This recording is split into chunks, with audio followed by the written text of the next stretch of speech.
general and the marshal and all that kind of shit, you're going to have to fight yourself, and Yeah. it's hard to do that on screen, you know. Yeah, which was why the previous DM had put us out of the city, and so it was going to just be like a, here's what's happening while they're gone, and they're going to come back to whatever chaos had happened, and it's like, oh, we're only like 5 episodes in, and a player has already tipped the hat too early, and it's like, okay. So I do this a lot, but you don't have your players combat against themselves. Like the DM would just run the player's character at that. Oh yeah, no, that was a joke. I wasn't. That was me teasing Shae, just having her murder her own character. But yeah, so speaking of the severity, like I actually ran an Elder game at one point, and somebody was like, thought they were funny during court when I was the prince, and I just like in the middle of court got up off the throne and Diablerized them in the middle of court. It was like Awesome. Somebody else do something stupid. It was probably the craziest thing I ever did in Vampire was get up in the middle of court as the prince and just Diablerize somebody in the middle of court. That was... See, when you play an Elder game, you don't have to follow the Camarilla rules. Elder game is just basically whoever's the most powerful rules. I wish the Archons would show up. Do it. Give me a reason. The Archons would not have shown up in that city. That was a scary bunch of frickin' people. But yeah, and I had spent some time looking up various levels of punishment that other people suggested and could do that was short of killing them. And I liked one that I saw where it was basically you find a person who doesn't like people or responsibility or like certain things, and just be like, the prince gives them a puppy and talks about how much they really adore animals and how much they talked about wanting the responsibility of taking care of this puppy, and that if anything were to happen to this puppy, it would be a personal offense to the prince, and there may be spontaneous and random wellness checks at any time to see how well this puppy is being taken care of, and it is their personal responsibility to make sure that it is in peak physical condition at all times. And stuff like that. Just the, like, fuck you punishments. Fuck you punishments are a lot of fun. We actually, the Bruja was getting on the prince at the time's nerves. So the prince actually, whenever you said Lucky Charms, the person had to, because they were an Irish Bruja, so the person had to jump up and down on one leg and say, "You can't get me Lucky Charms," every time anybody said Lucky Charms. That's awesome. The other gruesome one, before I let us transition into other riffing, I saw was one for a Louisiana-based one where they had a Semichi prince. They said the only punishment they did was, of course, the body horror punishment. And they said the one that they had inflicted that curbed a lot of the other players was turning somebody into a piece of decorative art that was put on display in the middle of a nightclub that mortals got to attend, and they would be, fully aware and unable to move, and they would have to just be subjected to like a month of being around the writhing, sweaty, kind bodies so close to the blood and not able to drink. And, every night they would, be subjected to having to watch the rest of the kindred go into this room and feed in front of them and not be able to drink. And just, the couple of the body horror, flesh warping, and the psychological torture of being stuck there, it curbed anybody else's descent very quickly. Yep, Zamichi are fun. Yeah. I won't go into our actual, stuff because we get real dark. So, I don't even want to bring some of this stuff up based on... terms of service. Yeah. Yeah. I like dark, but we probably shouldn't talk about it. But anyway, how has everybody been this past week? Doing okay. I'm writing out my days until vacation, and my Monday, which is Thursday. I'll be right back. I'm gonna let the pupper out. All right. it's already proved to be very interesting because we had 2 attempted breaches through our checkpoint, and it was awesome because it was just, I don't know, something about people today. People were stupid and do not seem to understand that if you leave the checkpoint and decide to come back, you can't just barrel through the checkpoint without going through the process again. And I had to actually, like, physically hold somebody back from trying to push through at one point before they had, pulled everybody to help intercept this, and the guy was just screaming and not listening. It's like, I gotta get to the other side. I gotta get to the... It's like, you can't just go through here. It's like, why aren't you listening to me? It's like, stop. You can't come through here. It was just, But yeah, Why are you listening to you? Because you are not in charge. Yep. Basically. Shut up and get in line. People be nuts. People be straight crazy. He almost ran over an old woman that I was taking care, helping at the time. So that immediately, put me on that edge of wanting to deal with this person personally. But the supervisor got there, and, he basically dragged the guy out, and I could hear him yelling at the dude, but it was just like, bro, you need to back up and not try any of that shenanigans. But, yeah, that's me. That was my day. Somebody else can talk, because I've been talking too much. I had an okay day. I kind of just, floated my way through work. In the last hour, I opened a beer and drank it. Don't tell my boss. You just announced that on live, so I hope your boss isn't watching. Yeah. Okay. Are you working from home? Yeah, I've been working from home. Oh, well then, whatever. December, but my umbrella hasn't started working from home until the end of March. But because of when I went out on disability last year, I came back as working from home. I never went back to. I went back to the office for 2 days. Must be nice. Disability and then COVID. As much as I love not nice for the disability, but COVID, yeah. As much as I love working from home, especially during COVID, I've finally started to really see the benefits of physically working in proximity to other people. I don't know, I've been... It's overrated. I've been doing it for a while. I'm thriving, but not all people are the same. So. I mean, I've been working from home for 10 years? That's a long-ass time to work from home. Yeah. That's true. I have not been working from home for 10 years. I mean, there was a 6-month part in the middle where I wound up working in the office, but it's basically been working from home for about 10 years now, and that is a long, long time. I'll be right back. Yeah, I am a very social person, and now that I don't have any other social outlet whatsoever, oh boy. It's been, I mean, there's this, but it is not the same. It's not the same. This whole week has been me, missing all of my friends, and the fact that I can't have people over for board games, and the conventions that I'm missing. This last weekend would have been Go Play Northwest, and obviously that did not happen because COVID, but also that means this last weekend has been me thinking about all of my friends up in Seattle and all of the people who would be traveling to go play that I just don't get to see probably this year at all. And I don't know.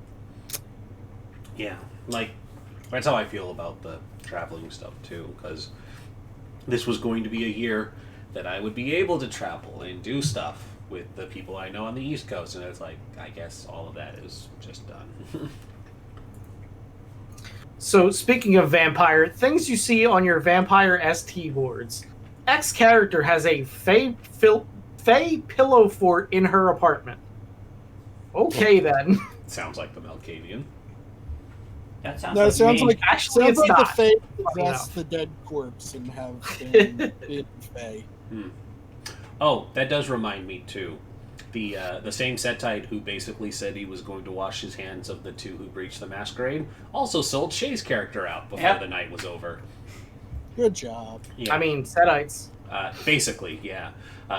Shae's Malkavian is in hiding from their sire, and the Setite basically did the thing of, well, we're not going to declare ourselves as anarchs, but we're going to reach out and make ourselves known and find who doesn't like being under the Camarilla thumb. So he put the feelers out, and the first person to contact him was their sire, because Malkavians and premonition and all that. And so they arranged a meeting, and I gave opportunity for them to take the rest of the coterie with him to go meet this woman so that I could force a scene. And he's like, no, I'll go alone.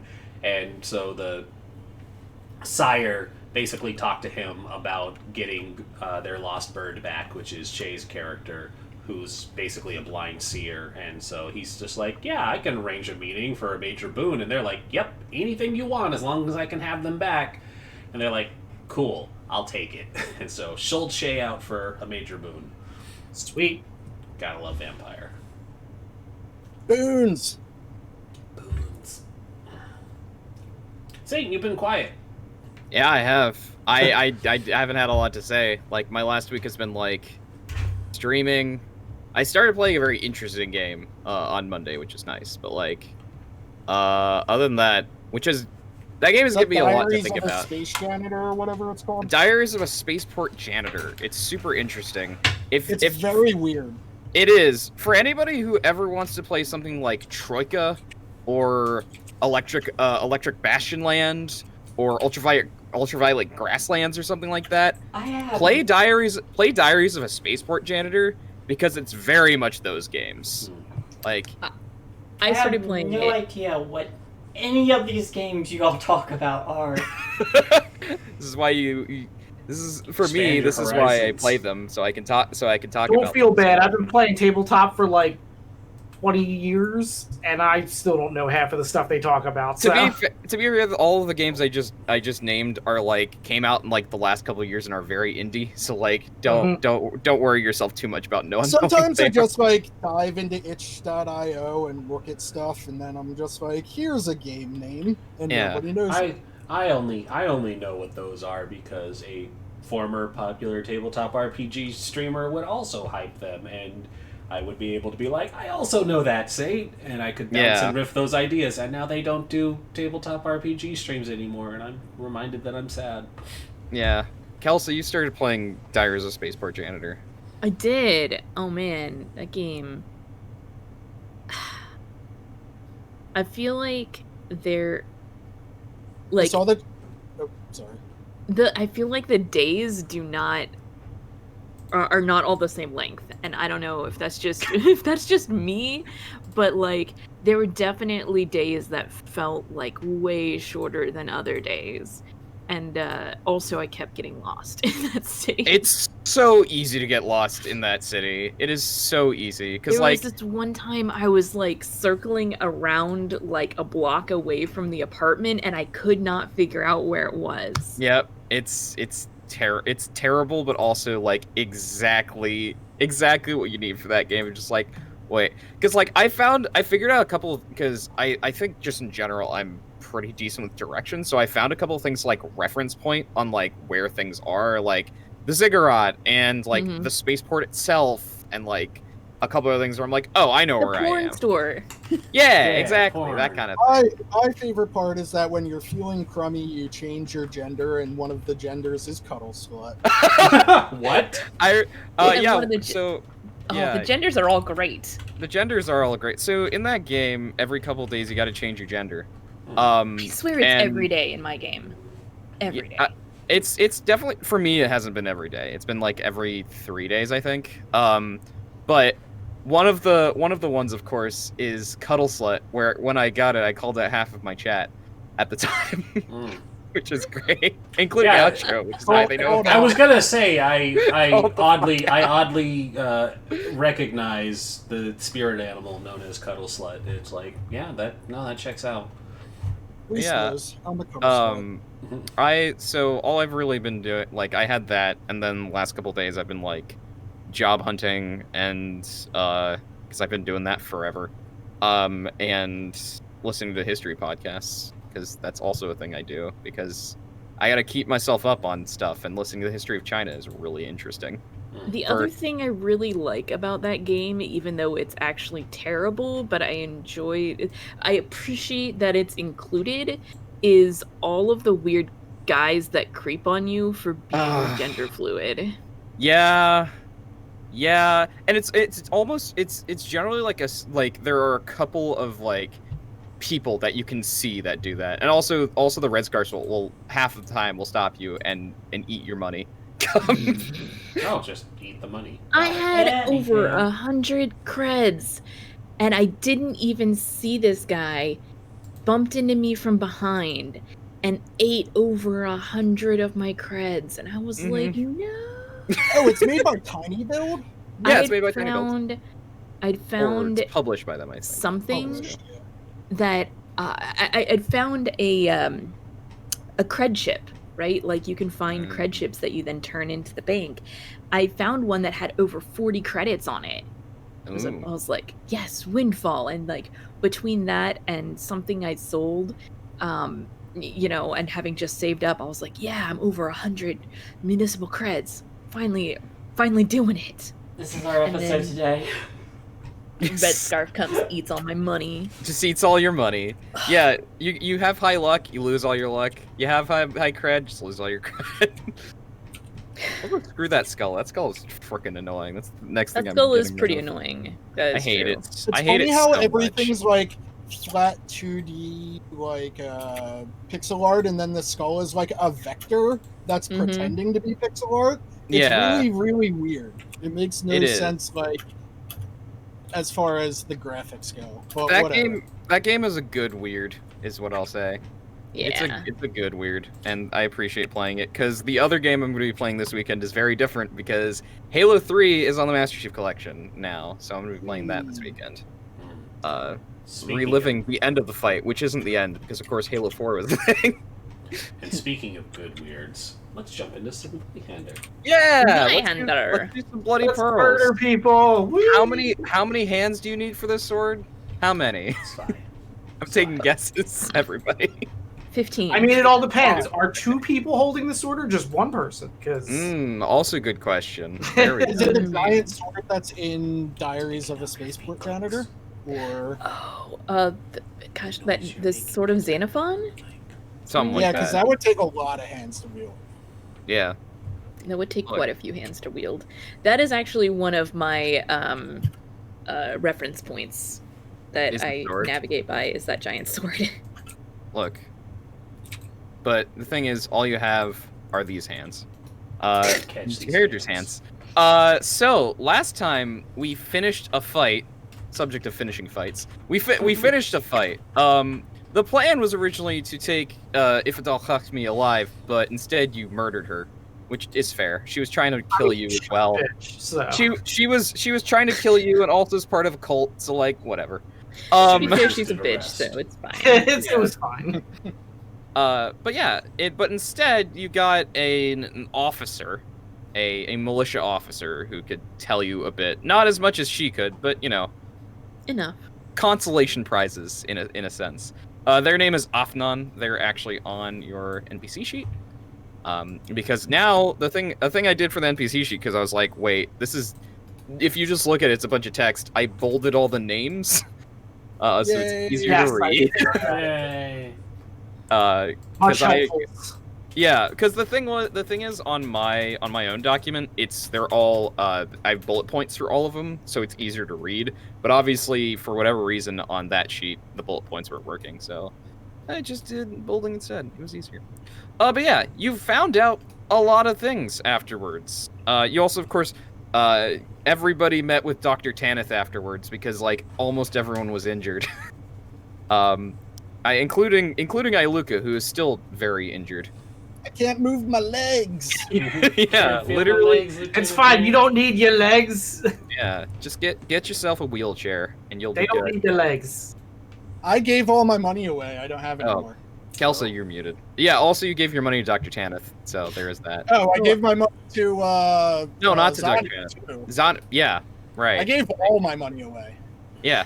I was Everything. saying I was saying I'm still wounded, not injured, but wounded. Wounded, yeah, because there's a difference. There is a Mhm. mechanical difference between the two, even though, like, that was a weird thing. I think we talked about it the last time, but I'll bring it up again because it's still a weird disconnect in this game of there is being wounded and then there's being injured, and also there is bleeding, which only comes from if, like, you get an injury, which is strange.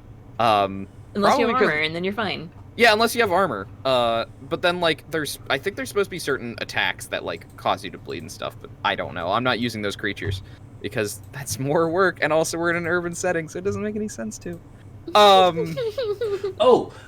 There was something I needed to bring up before we really rolled into this. Yes. We talked about last week if you had class overlaps for abilities that you Right. could change them out. Did we ever come to a conclusion? Because I know somebody else also had that. Yeah. It's actually in the book. Shae asked about it, and it Yes, is in but the it was, book. Yeah, I think we said that we just run by whatever feels appropriate. We're still doing that.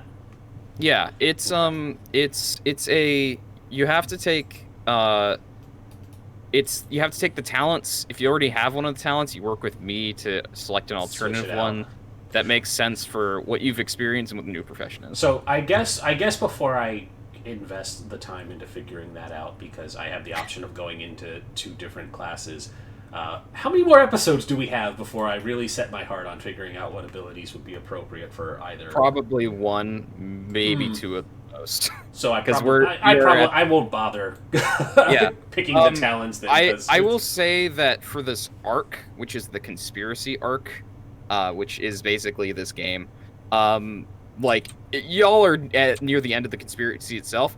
There's other things that are happening that are going to explode, like the oncoming war and, like, the continuing riots / revolution / however you define this current period of civil unrest in the city. But that's a case of, like, we'd have to continue the game, and probably just, like, things would change on, like, what the focus is. Because obviously y'all were gathered to, like, figure out what this conspiracy was. And after that, it's a case of, like Paris during the French Revolution. Yeah. Like, foreign enemies, multiple factions, all fighting over this city, like that kind of thing. So yeah, good. I have War Dervish and Duelist on the table, and while Duelist is the obvious choice, like, basically all of its abilities overlap with Bravo, and so it's like, so I'm just replacing these. I mean, to be fair, like, all of the skills, like, getting the same skills is good. It's just No. talent. I mean the talents. Yeah. The talents. Okay. The talent. Yeah. 2 of the 3 talents are the same ones you get from Bravo. Oh. So it's like, I just gotta change this up. And then War Dervish, of course, has the problem of I am going to go corrupt as fuck if I have to fight anybody in this city because they're all human. Yeah. I just start killing lizard people. It's fine. Yeah, just start killing lizard people, or we start introducing, like, non-humans, because we were supposed to. That was the thing we talked about early, and I didn't end up doing it because there was never a good opportunity to actually do it. So, Saint, I know we talked about this earlier. I was just going to go Berserker, so I had already picked that. Is that cool? Cool. Yeah, I think that's fair. Like, we had talked about it, so I think that's cool. Because you don't have to ask me, like, for your second profession unless it's something that's outside of your archetype. Okay. And Berserker, I'm pretty sure, is a warrior archetype thing, so it's fine. Oh, yeah. Yeah, so Berserker, cool. Just don't wear armor. Because I think that's how that works. That's Slayer. I don't think it's anything about that, but that's Slayer. That's Slayer. Yeah. Thank you. I forgot which one it was, because there are multiple that are like, don't wear armor, or like, you're a hell of a lot better if you wear heavy armor, that kind of stuff. So, gotcha. We should get a check first, though, since we are talking about intermediate professions and stuff. First, damage and peril thresholds. Where is everybody right now? I'm currently unhindered. I did not take any damage that fight, as much as I tried to. I did level up the Barber Surgeon, by the way. Okay, cool. I was wondering what I was gonna ask next what professions people had gone for. People had decided. Yeah, I'm still on the fence, but it's War Dervish or Duelist, but probably Duelist. But everybody else is Rhys, please. Go ahead. So I'm unhindered and lightly wounded. Okay. And in fact, I was going to ask if there was any way that I could get a cart on the way to the Emerald District so that I would be able to rest and come out unharmed. Because I know it takes like hours to get there. The thing for healing is it's not rest that helps you, it's somebody just bandaging you up, which just means you need a bandage. Because I have a bandage, so like I can bandage my way on the way, I guess? Yeah, exactly. Okay. Because you auto-succeed going from lightly wounded to back to unhindered. So then I will be unharmed then. Yeah, just spend your bandage. Yep, I will take it off my sheet. Seriously wounded.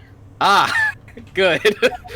I want to, since I'm kind of stuck where I'm at right now anyway, I would like to spend a poppy pod to roll to make some. Oh, you want to make some laudanum? Yeah, sure. Let's do that. What was we had a thing for this last time when we did. I forget how we this. did it, but There's a thing in the book for. It's gonna be in hazard healing. Yes, it was an alchemy roll. There was a specific thing for it though. It's in materia medica, I think it is. Aha. So how many are you making is the question. At once. So I'm spending one poppy pod, and I'm making the most that I can make. So I will 3. roll. So I will. So it's going to be challenging alchemy tests. So. Challenging. Yeah. And then I will go around asking everybody, hey, what'd you take? Especially because somebody is becoming a drowned one. So I flipped to succeed and automatically critical any success because I'm not for medium. You still gotta roll though. Oh no! Oh no! I'm spending it. Well, that's a good start to the night. Are you gonna flip the score? Okay, good. Are you gonna flip the score outro? No. Flip doesn't succeed in that case. No. That's all the right. joke. So now That's you the crit joke. instead. Okay, you crit the other way instead. Okay, good. I have 3 left. Now I need to roll 1d8 to see how long. 1d10 plus 1 is how many hours it'll take. And you're gonna make 4 of them because you crit succeed. So I make 4. Yeah. So it turns out being an apothecary really helpful for brewing this stuff up. Okay, so you went barber surgeon. If Rhys, you went berserker. Kelsa, Haikeka is now a drowned one. We're gonna have the actual ceremony of you being drowned. Finally. I'm excited. Cassandra. I have settled on War Dervish for the simple reason that they get screwed. You need to screw. Screw. Do they have any overlapping talents? Lightning reaction. So, okay. But we're at the end. I can pick the other 2. Right. Because those are also really good. I'm just going to feel really bad every time I murder the crap out of people. Kreta, what'd you choose for your second profession? I went with bailiff because I figure, not because bailiff doesn't really fit in the city, but because they don't work for the guards, yeah. But it's more like she's a mercenary and she probably did some shakedowns before.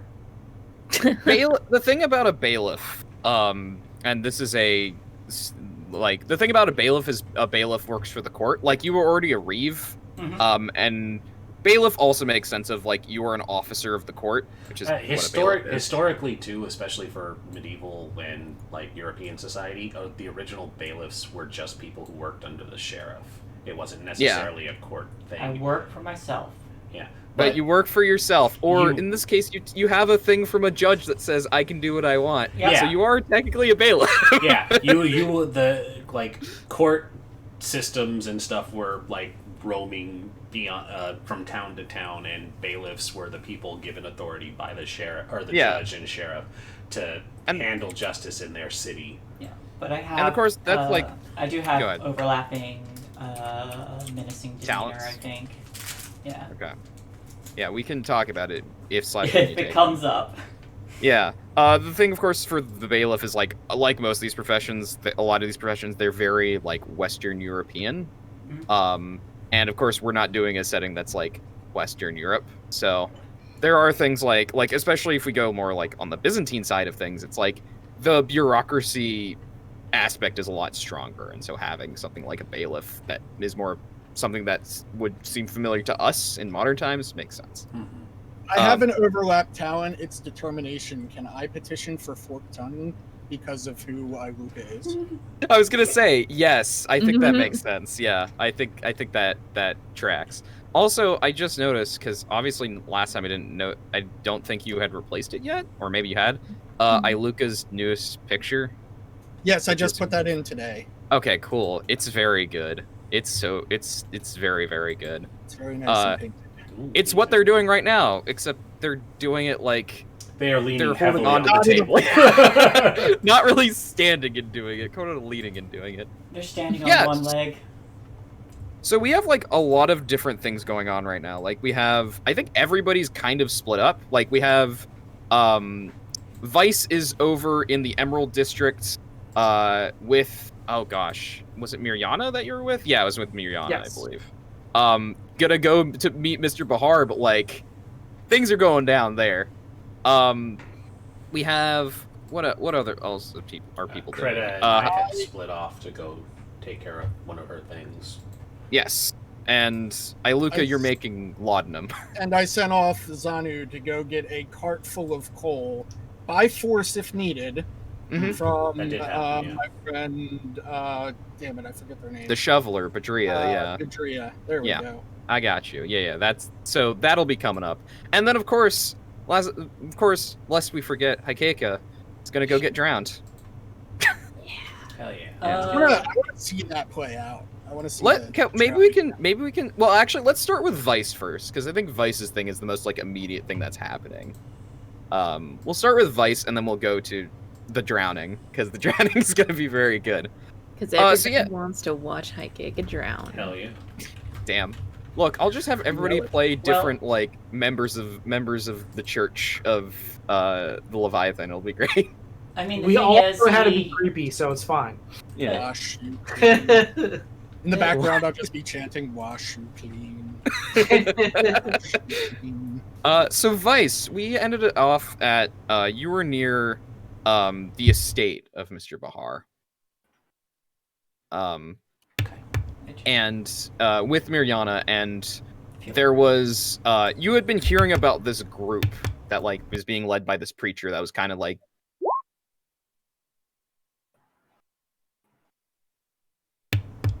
that was moving out and kind of like doing what like the people in the city were doing, but like obviously these are like it's a different tenor, because it's like in the city, it's been like refugees as well as like the shovelers and other people who are inspired by the rollers.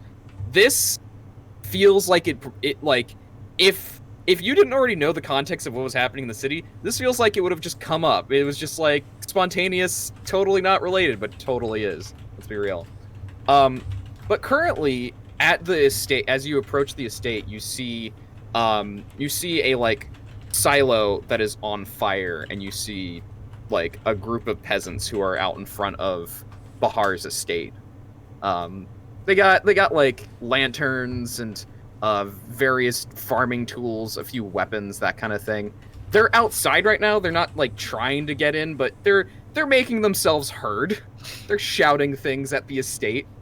So let's play. Do I know a secret way into Bahar's house? Ooh, I like this. This is good. I like this. Yeah, let's figure that out. Let's see if you do, because you might. Considering how long you've worked for Bahar. Rumor.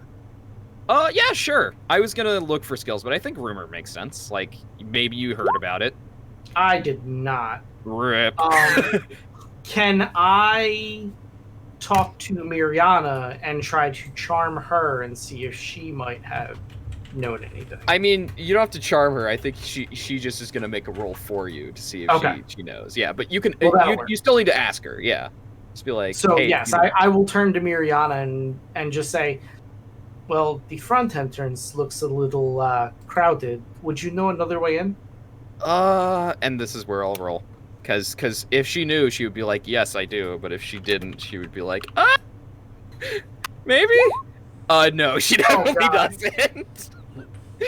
She's like, The front door it is. Going through the front. I really don't.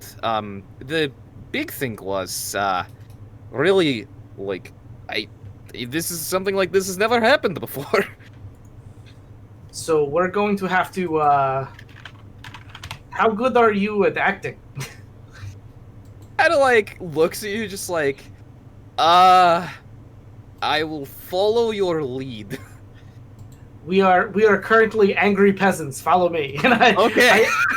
I make my way off to the outside of the field, and like I'll try to like grab a torch and like, you know, make my way as part of the crowd, and then like not make like a huge deal of it, but like push our way to the front of the thing, and like slowly kind of make our way to a point where we like can be at least somewhat isolated and climb over a wall. Okay. It sounds like you're trying to do some stealth here.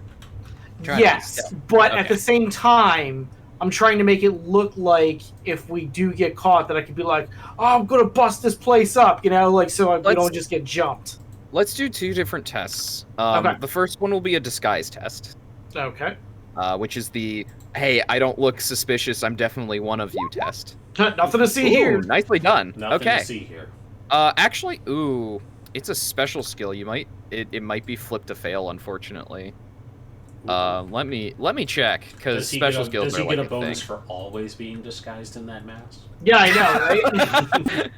I That's my secret. I'm always disguised. I see. of Wait, course. does that mean that you take the mask off for this? Yes. He takes Yeah, it- exactly. He takes the mask off and puts on a different mask. What? Yeah. No, I take the one mask off, and there's just a different mask underneath. Yeah. It's like the old Batman cartoon where he had another mask under the mask the whole Nice. time. I love it.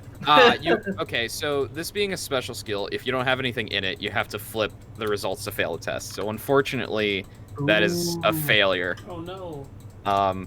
You're just a little bit too conspicuous. Just a little bit too conspicuous, because people know who you are. You got a reputation, even among the peasantry. Man, the So people. instead of disguise, can I use guile to be like, no, I'm totally behind you guys. I'm here with you. We will consider that if you get caught. You haven't been caught Okay. yet. This is just a, like, if you do get caught, you won't be like, hey, I'm a peasant. Okay. But you still have stealth. You still have stealth to go on. All right. So Yeah, that this is always gonna- works well for me. This is just gonna be a standard stealth check because it's dark and like people are not focused on you going through the crowd. Like it's a crowd, you know, and like Miriana's also not very suspicious because she is a Everybody, low this is gonna be bad. I suck at this. Yeah, it's fine. Woo! She'll also roll because she's a messenger. She probably has stealth. She needs to be inconspicuous. Well, you succeed thanks to Miriana because you can just take that 2 instead like of that 8. Yeah, Much so better plan. Yeah, so like when she realizes that you're just trying to get through this crowd and you're not like you're like, how are you gonna do your actions? Just like, I'm gonna follow your lead. When she realizes that you're like just trying to sneak through the crowd, she's like gets in front of you and takes your hand, just like, how about you follow me? That would work better. Yeah. So yeah, you sneak through this crowd and like these peasants are like you can hear what they're what they're shouting about. They're mostly shouting about basically like give us our food, that kind of thing. Like they're shouting also things like price gouger, you know, noble scum, that kind of thing. But That's treason talk. I mean, it might not be in a few days. Who knows? Or it could be double treason. They're also like at least a few of them are like shouting like religious. They're shouting like religious lines to put it simply. Because I was like, there's not like sections. There we go. From like because you know that like there's a preacher leading them, so they're shouting like religious invectives and stuff like that at like through the gate, which obviously Bahar's not there, like in front of them. It's just like guards and some other people are like, so what are we supposed to do about all these people? But yeah, you find a like a vine that goes over this wall, very conveniently placed vine that goes over this wall, and you and Mirjana are able to, because you don't have an injury that would prevent you from climbing over this wall. You climb over the wall. You have enough time to do it, so there's no like test involved. And you get to the other side. What does your other mask look like? Because you put a different one on. So we'll say this mask is like red.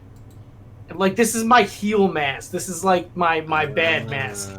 Okay. So it's probably got like starbursts around the eyes. Very like the eyes are more like up and down vertical to make it look like a frown angry type face to it. Right. This is the one where you rip off your normal mask and you reveal that you were in fact. I am my own evil twin. Yeah. Vice or whatever. I don't know. No. This is not Vice. Not That is this character's name is not Vice. Yeah, but not Vice. Nice. Nice. Put in the hurt. The mask just has an evil mustache. You know? Oh my god. It's just a regular Vice mask with a mustache. With and red eyebrows. Just Yes. Yes. and they're red, so you can see them because the mask is mostly black. Yeah, Yes. for sure. Okay. So yeah, you and Mirjana go in, and you get to the estate. You get into the estate. Like the peasants still there. They didn't really notice that y'all had just snuck through the crowd.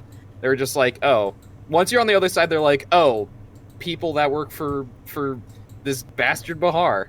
You get in the estate. There's like the Chamberlain who's there. And they notice you, just like, oh, and they know who both of you are. You would know who the Chamberlain is. I'm not gonna give them a name because it's late. It's not really necessary. It's just like, please follow me, and they lead you to Bahar. Bahar is currently, they're currently like they have a couple of offices. This is one of their larger ones, which is where they do like most of their accounting stuff. Usually, like if this wasn't the middle of the night, they have like several. They'd have several money counters and people that are here to, do all the financial stuff of him being a magnate. But it's only really him here. He has like some candles lit, and he is like scrolling through a bunch of papers. He sees you coming, looks at him, like, Vice! I did not expect you. Also, Mirjana, I did not expect either of you. Well, it's good to see you. We have some news. Is it The about reason I'm here is because our interests might align again. I put a paper on the table about their plans for him after the conspiracy is finished. It seems like they are planning to eliminate you after they are done whatever they're trying to do with this demon. He like picks it up hurriedly and like reads through it quickly and like smashes it down, just like, bastards! We got this information from Al-Hakmi herself. She'll have to pay later. She already has.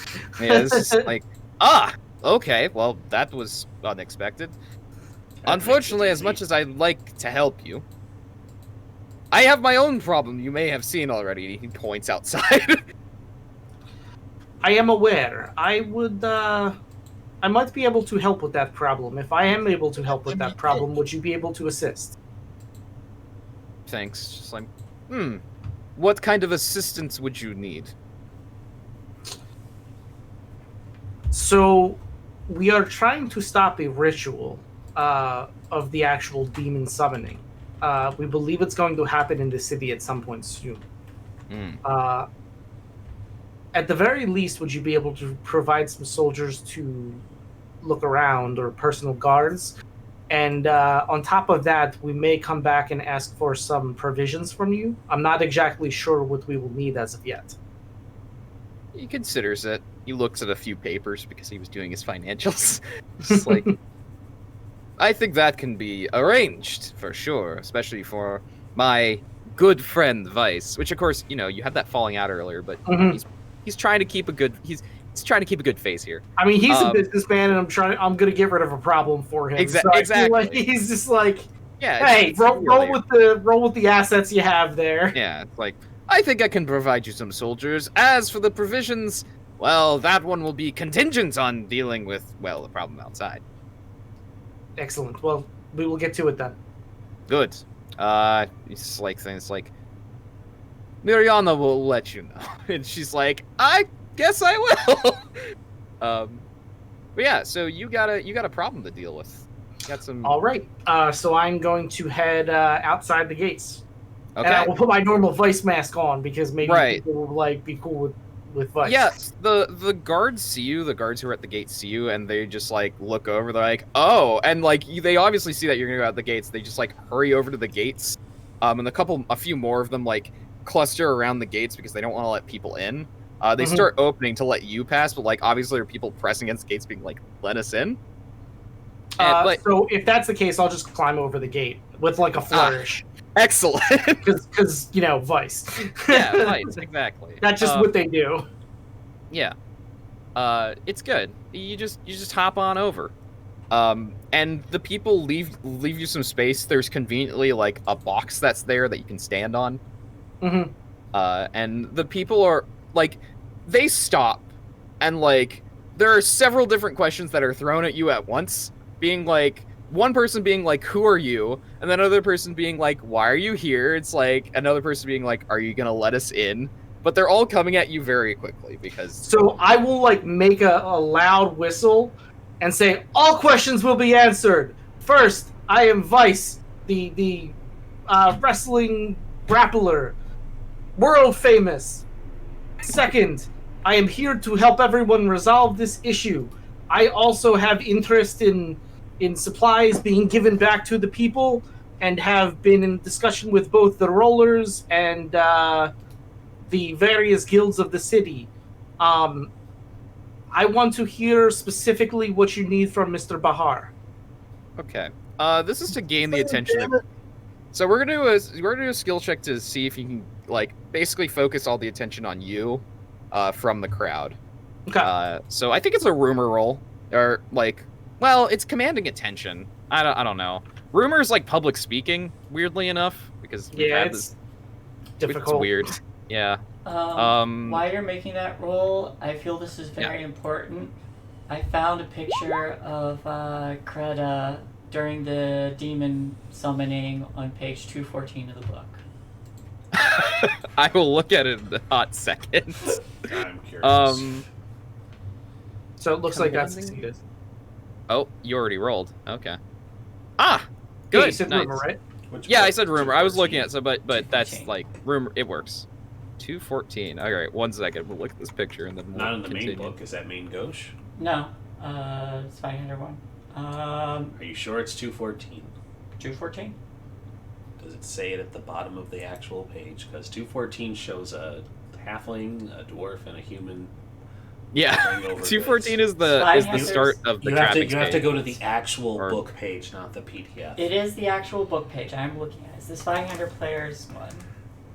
Okay, so not the main 213? book. 214. Scroll down to the bottom. 215. What book are you looking at? The Zweihander Players Handbook. Okay, so she's not looking in the main book, the player's handbook. Okay, that's yeah. why I don't own that, Yeah. so I can't see it. Okay. Yeah, you said the so- Spygander book. So, yeah, you command the attention of the crowd. People start focusing, and they start like actually being like putting their complaints to you because you're apparently the representative here right now. And most of the complaints from this crowd focus around like their woes. They basically like, we don't have enough food. But like Bahar and his ilk have been taking our food and selling it So- off rather than giving it to us. Like that. So kind of first stuff. off, I want to make it clear that I'm a representative of the people, not a representative of Bahar. Okay, cool. Yeah. That's why I was indicating that like I've spoken to the various guilds and Right. like I was the one that spoke to the rollers to begin with and all that stuff. Yeah. So I will definitely say like I understand your concerns and I will make sure that these things are taken care of. Our main area is where are they actually protesting? Was it Bloodstone? There are multiple districts that are protesting right now. There's the Charcoal District, the Bloodstone District, the Lapis District. The one that we talked about with the Slayers protecting, I forget what his name was. Lapis District. Lapis It District. was Varson, the Right. the Netweaver person guy. So I say one of our various leaders, Varson, is in the Lapis District. I believe that would be the best place to focus our attention at the moment. I will make sure that, you will get what you deserve as far as food and other various resources. But during this time, we need to focus our attention, and I think our attention is best spent on the protest in the Lapis District. Okay, yeah. This is going to be more difficult because you're basically telling them, keep your concerns for later, go help some random people you don't know. Which is always going to be a tough argument for people. Hard sell. But yeah, hard sell for sure. And I think this is I think this is a charm roll. And I think it's gonna be challenging. Awesome, because I'm not good at charm. Yeah. All Well. right. Hey, And we even got then. it anyway. And even then. Yeah, Vice is so- just more charming than the sheet lets on, apparently. Yeah, and like again, taking your position as like a representative of the people, like the peasantry that are here, or the peasantry and the farmers that are here, are like you're right. They're like we should march on the city is basically their thing, because that's what they have to do, because Lapis District is on literally the other side of the city, and you're out in the farms right now. Mm-hmm.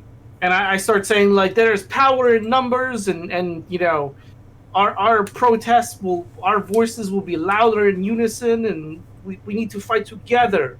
Mhm.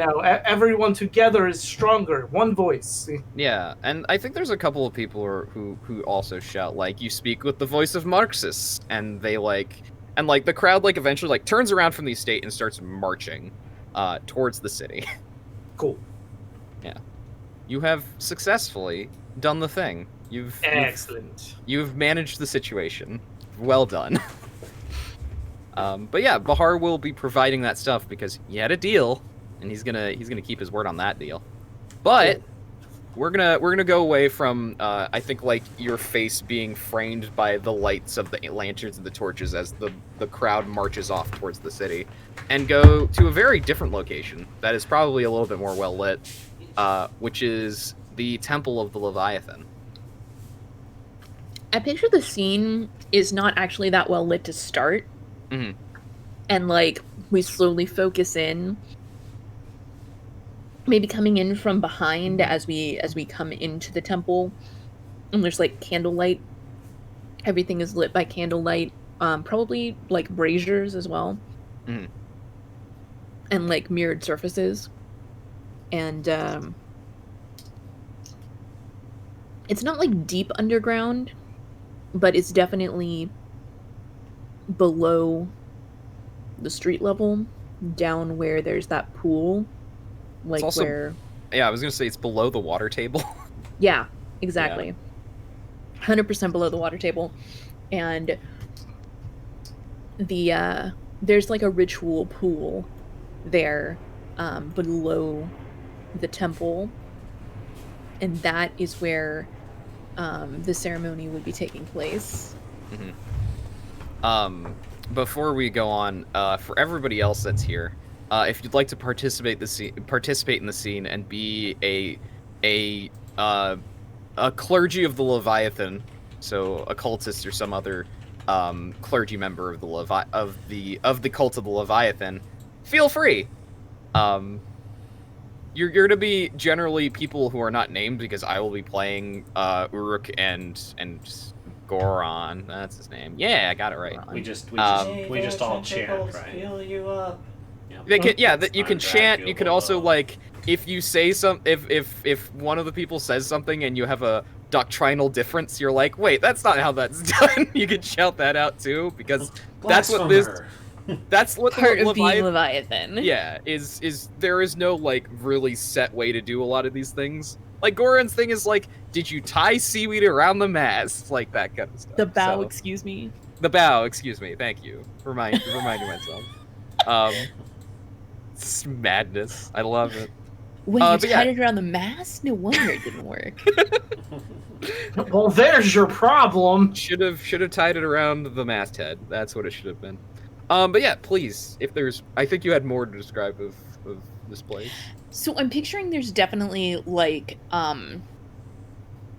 a carved representation of Leviathan on one back wall that is very well lit, and then in front of that is this pool, and like the carving just comes right up out of the pool, and there's steps that lead down into the pool, and I don't think the pool is particularly deep, but it's probably at least 2 to 3 feet deep. Okay. But not like swimming deep, but definitely wading, and you're not gonna not be wet getting in there. Oh, for sure. I was gonna say deep enough to be drowned in, but I know you can be drowned in like 6 inches of water, so like yeah, you that's can not be a good... drowned in a very small amount of water. If M. Night Shyamalan is to be believed, you can be drowned in a very small amount of water. I mean, it's you can be drowned in a very, very small amount of water. Yes. But this is also, we got to do it But for there has to be the enough spectacle. to fill the lungs. Yeah, but we're This- doing this for the spectacle, and it has to be enough water where you're wading in. yes, it's enough water that you can comfortably drown. Comfortably drown. Comfortably drowned. That's You know, mood you right can there. drown in your favorite armchair. You know, they're massaging your feet. I have It's to great. imagine, like centuries ago, when like the city was much smaller. The original tradition of the Leviathan was you would go down the beach and like you would go and drown yourself like off the beach. But now, obviously, the city's built up. You can't really like drown yourself in the bay because like there's ships coming and stuff. Mhm. And I mean, we could have taken it. There's probably like some cave, some sea cave somewhere down the beach that you could go to, but you know, these days it's you just do it in the temple. Yeah, centralized location makes it easier. Yeah. So yeah, you were there. What are you dressed in for this? What's the traditional like garb that you wear for when you're going to become a drowned one, or maybe be drowned because you'll just? So I imagine there are a few people who don't become drowned ones; they just die. But Oh, you know, I mean, sure. I mean, if they weren't truly blessed by Leviathan. yeah, exactly. But I would say like a sailcloth dress. Like I picture like what Ariel wears in The Little Mermaid. It's made of like sailcloth and rope. Okay, yeah, You know. yeah. Something along those lines. It's the sort of thing that you might be found in if you survived a shipwreck. Cool. And so, yeah, I think we see them like walking down into these steps, and I picture that Goran is probably already there, like in the center, presiding right before the statue. Yeah. And there's It's probably a cool. couple other elders that are there as well. So there's like 3 of them. Yeah, and they're all in One the for water. each drowning. Yeah, exactly. Because you have to be drowned 3 times. Right. So And technically, I think that the way I picture it is the 3rd drowning is ritualistic, but the first 2 you have to like experience in life or whatever. Yeah. Like you have to nearly drown. I wouldn't accidentally, right? Accidentally or fatedly. How about right. Okay. Yeah. That makes sense. Which you've already done, of course. that? Right, of course. Yeah. And then this last one, you know, is like a reminder. Hey, remember how you've been drowned twice? Oof. Yep.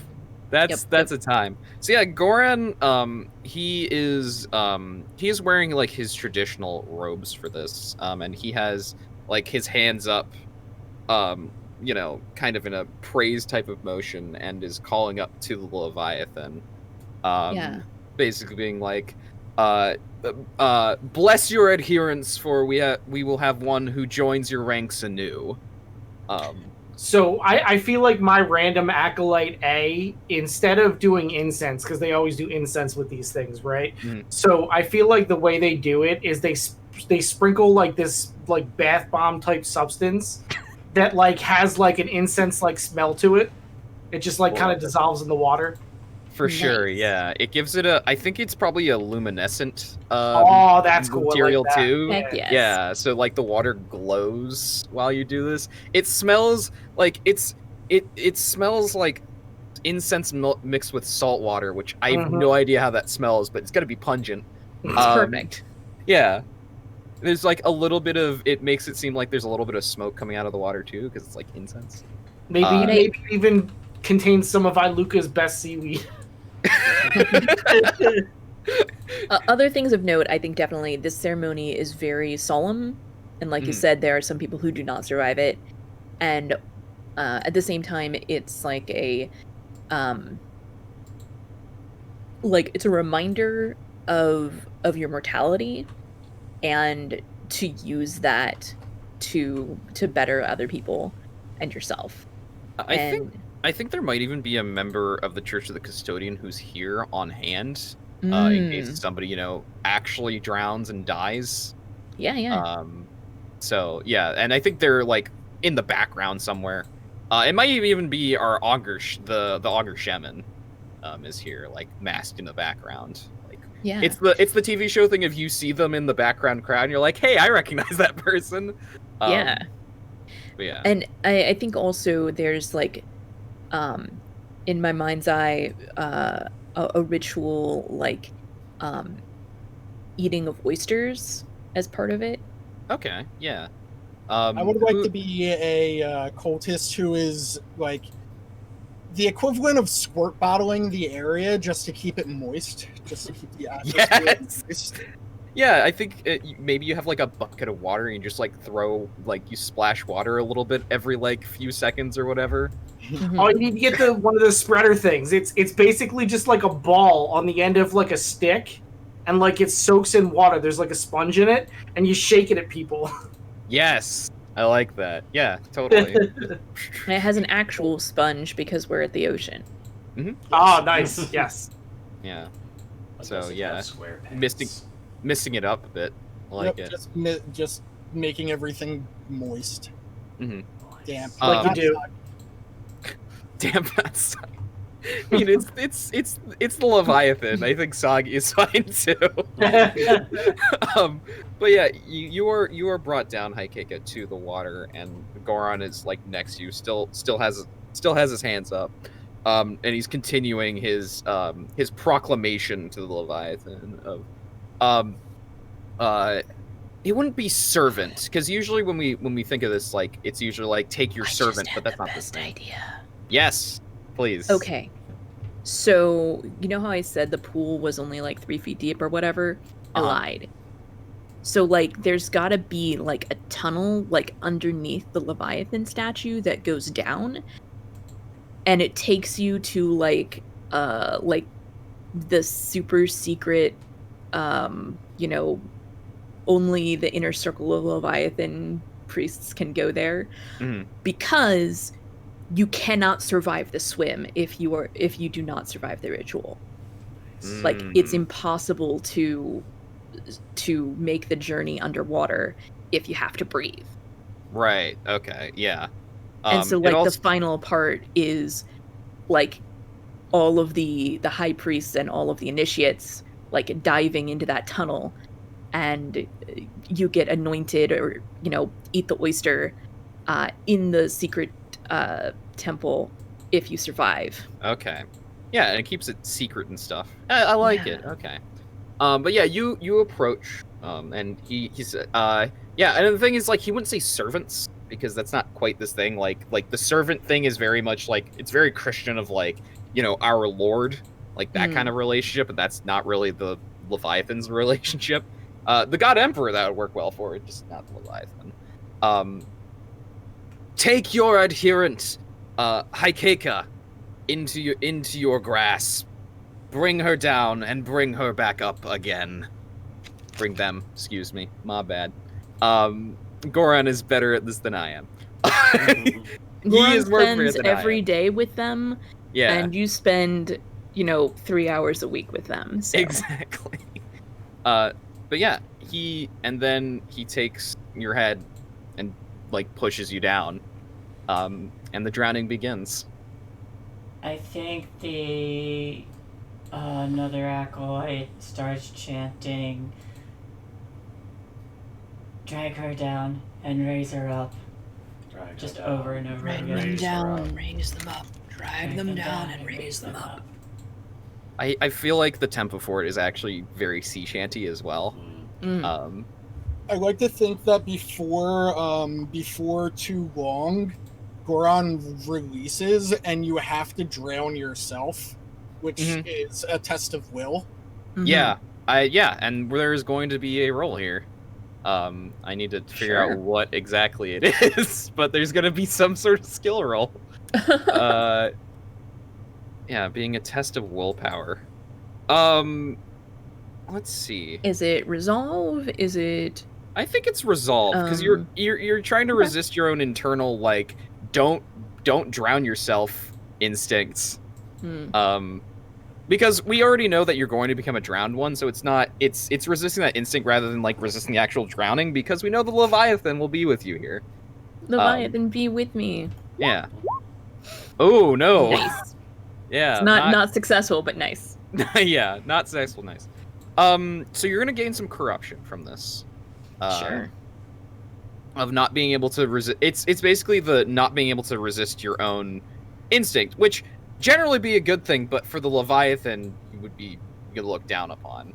Okay, I would like to spend a fortune point here. Okay. Because it's important to me that Haikeka is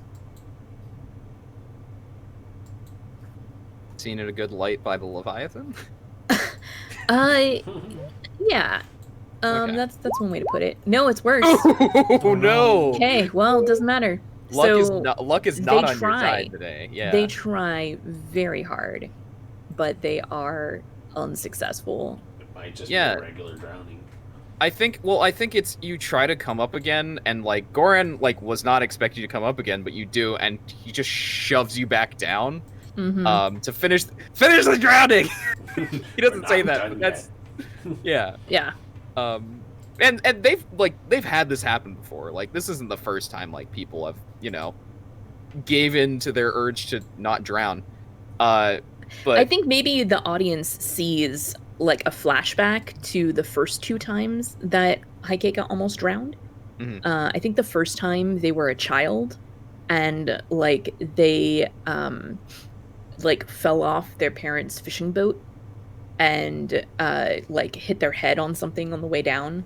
And it was a frantic moment before they were pulled back out again, like they got disoriented in this whole thing. Right. And that was like the first time, and then I think the second time they were older, just and undrowned with the Leviathan, and were in a huge storm where the ship they were on was destroyed. And I think like this was like one of their training expeditions or what have you, and I think the drowned one who was with them was killed, not by drowning, obviously, but like in the shipwreck, like torn apart by the ship debris, and they survived. And that was like a sign that, and like I think the drowned one was the only person that did not survive the shipwreck. Right. And so there's this huge controversy of, was it Haikeka's dedication that saved everyone? Did they sacrifice themselves in order to preserve everyone else? Had they pissed off the Leviathan and this, was her revenge? There's been some controversy about that. Yeah. You're gonna take 3 corruption. Okay. And it's a thing of the Leviathan, the possible interpretation of the Leviathan, because of course all of the cultists here, including the elders, all the clergy here, are gonna have different interpretations of why you did this, and one of the primary ones is gonna be that you did not give yourself fully over to the Leviathan. You didn't trust in her to see you through this. You trusted yourself, which is not what you're supposed to do in this. Right. And perhaps her trust in you is misplaced. Or it's yeah, no. But yeah, you push on through that secret tunnel down. And obviously you survive. And you come back up and everyone is already there. And Goran finishes the proclamation with, and so you come again to us, Haikeka, not as an undrowned, but as one who has been drowned. Come, embrace your new status. Yeah, they come and they ritualistically eat an oyster and embrace the drowned life. Perfect. Drowned life. Cool. Yeah, drowned life. Drowned life. Love those gang signs. Amazing. So yeah, that's the drowned life, or the beginning of the drowned life. Congratulations, you're now a drowned one. Yay! Did it. And now we're gonna go to a very different scene as the lights, as you are embraced by your brethren of the Leviathan. We go to Cassandra and Creta. Who I believe y'all were trying to meet with the judge, was your thing. I sent Ivy to bring a message to the judge, and she would probably hire the Slayers. One of the mercenary groups. Yeah, the Slayers. The Slayers, yeah. Okay. I'm getting more work for them. They're getting popular. As if they weren't already. Yeah. They'll just get more. Yeah. Were you doing anything else? Because obviously Ivy has to go and do that. So. Yeah. I mean, is it better if we go do that? No. We already sent Ivy to do it, so Ivy's gonna do it. It was more a question of are you just gonna wait until Ivy gets back, or did you have other things? Oh, we were gonna do more. The only reason I sent her, and paid her really well, was so we could keep gathering allies, because we know there's a demon summoning coming. So we had to let the. Now I need to look it up. The group of the group of. Do you remember which group, what they do? College of Clergy. Oh, the college. Yeah, we had to let them know, because the guard said that we needed to take the information to them. Right. Yeah. The Black Band had been get the information over there. So yeah, the Black Band bring that Black Band commander brings you and Cassandra past the blockade of the Alabaster District, which is no longer a blockade because you convinced them of the right thing to do, basically. And so there are people streaming in from the Lapis District into the Alabaster District. And you go to so all of the churches or temples or religious sites of the various churches are centered around there is a central plaza, and in that central plaza there is another building. It is less opulent than all of the other buildings around it. It's fairly plain walls, 2 stories. It has like a central tower in the middle that has a light burning in it, and that is where the College of Clergy meets. And so you're brought into this building. The building itself is like mostly made of wood. Again, humility is the important thing here because we may all worship different gods, but in this place we are all equals, is basically how the college sees it. And you are brought to the 2nd floor. There is a lot of activity going on in here on the 2nd floor, like massive table in the middle of the room. And there are like representatives from the six here. And of course there is an empty 7th chair, because that's the thing that the college has, is that empty 7th chair. It's gonna be the Winter King. Maybe, who knows? It's just demon. It could be a lot of people, but the primary 6 are here, which is of course the Custodian, the God Emperor, the Learner, the Leviathan, the Martyr, and the Night Father. I think what I do is I kind of take a glance towards the empty chair as I'm addressing these people and say, Winter King Storm favor you. You're gonna have to say that really loud, because right now people haven't really noticed that much because they're all shouting at each other now. Oh, I'll take my axe out and just make it clang on the table to get their attention. Perfect. Good. Yeah, that'll get their attention. Yeah, you get their attention, and they all turn towards you. I think you know at least one of the people here. Let's see, who would be here? I mean, I think this happens after the drowning happens. Or before the drowning happens, even. I don't know the time frame. Haikika walks in just, like, soaking wet and coughing. Yeah, Haikika, you might actually be here for this, because Goran would bring you along. I don't think you know who Goran is, though, Kreta. But you do know the Augur Shaman, who is Calliope's superior. Oh, yeah, I met once. They are here representing the Custodian. And they turn to, and of course they know who you are, so they're just like, a Slayer, interesting. I give a nod. Also, important question: is Hierarch Canusha here? You don't know what the Hierarch looks like, is the thing. So maybe. It's possible. There are several members of the Church of the God Emperor that are here, but you don't know what she looks like. So she might be. Shit. All right. Yeah, you're gonna have to figure that out.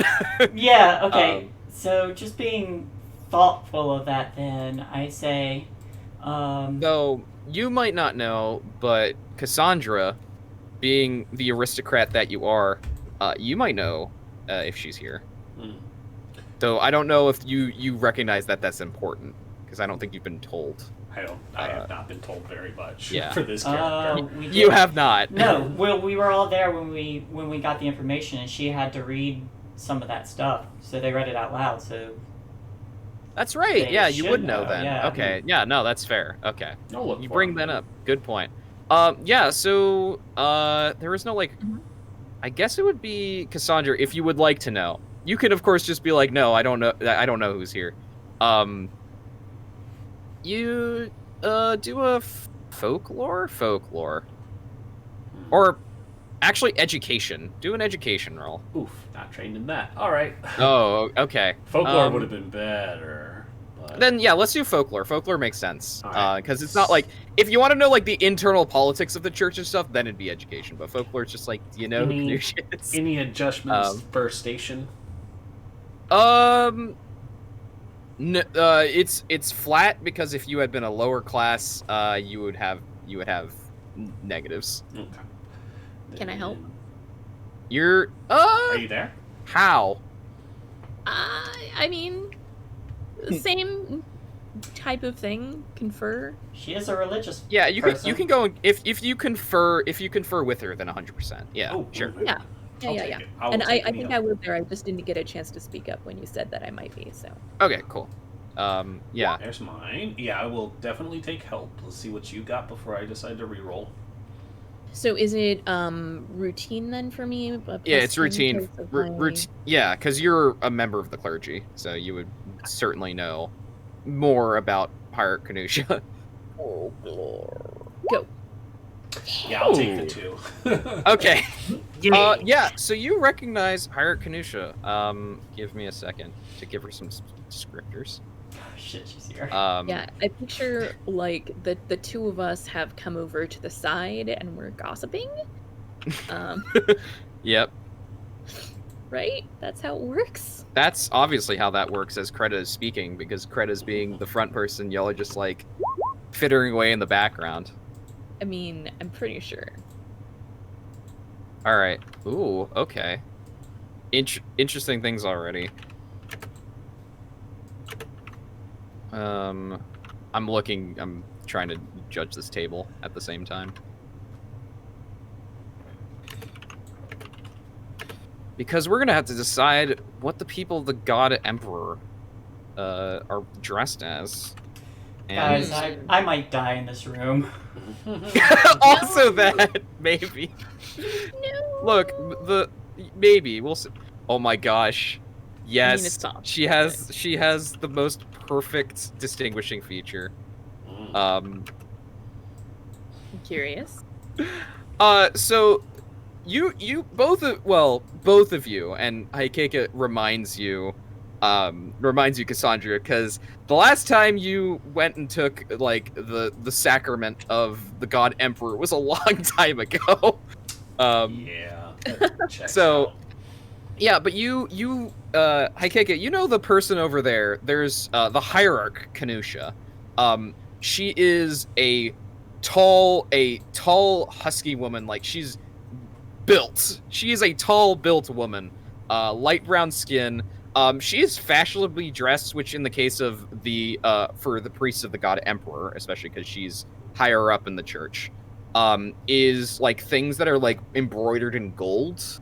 Like, she's very, like, it's very much like lots of drapery. It's a very layered vestments. There we go. Get in those words. Lots of layered vestments and a lot of like gold and white is the colors that she's wearing. She like she has a like staff with her that has a I need to look up a thing for the God Emperor. One moment. The God Emperor, basically a symbol of the God Emperor. It's a staff that from it has like an orb at the top with some spikes out of it, and it has 2 strings or like wires that come off of it that branch off, which is a symbol of the God Emperor. Mm-hmm. And she also has a perpetually deep frown. You weren't lying. That is a great. Thank you, Zweihander, for giving me a good feature for her. Yeah, so you recognize her across the room from you. She is consulting with the other members of the Church of the God Emperor, who are also dressed in like whites, and like the people who are like lower in the church don't have that like gold embroidery. They have like silver and other metallics that they use for their embroidery. But yeah, the 2 of you know that Canusha's here, and you can tell Kreta as well, because Kreta wouldn't know otherwise. Yeah. I think I have a high enough intelligence that I can guess she might be here, but otherwise. I think you can like probably guess, because you know she's a big deal. Like, hierarch, you know at least enough to be like, hierarch's pretty high in the church, and she's probably here. Okay. Is there also like for these meetings? Is there like some like neutral kind of person whose job it is just to read off stuff? That's a good question. We'll get to that in a second. Yeah. Small child. Hello, small child. Hello. Hello. Hello. Hello. Hi. Hello. Hi. Tell them, say, Leviathan, drag you down. You are Alex. Tell them, say, Hi, Leviathan, drag you down. Night, Alex. Good night. Say no. The fire dragged me down. And lift you back Yep, up again. perfect. 100%. Yay! Yay! All right, say night night. Night, night. Night. Wait, why did he Why is got- Sean over there? Look at him. He's got no fur on his face. A shave. Where'd all He's his got bear- no fur on his face. I did a shave. Sean lost all his facial fuzz. Yes.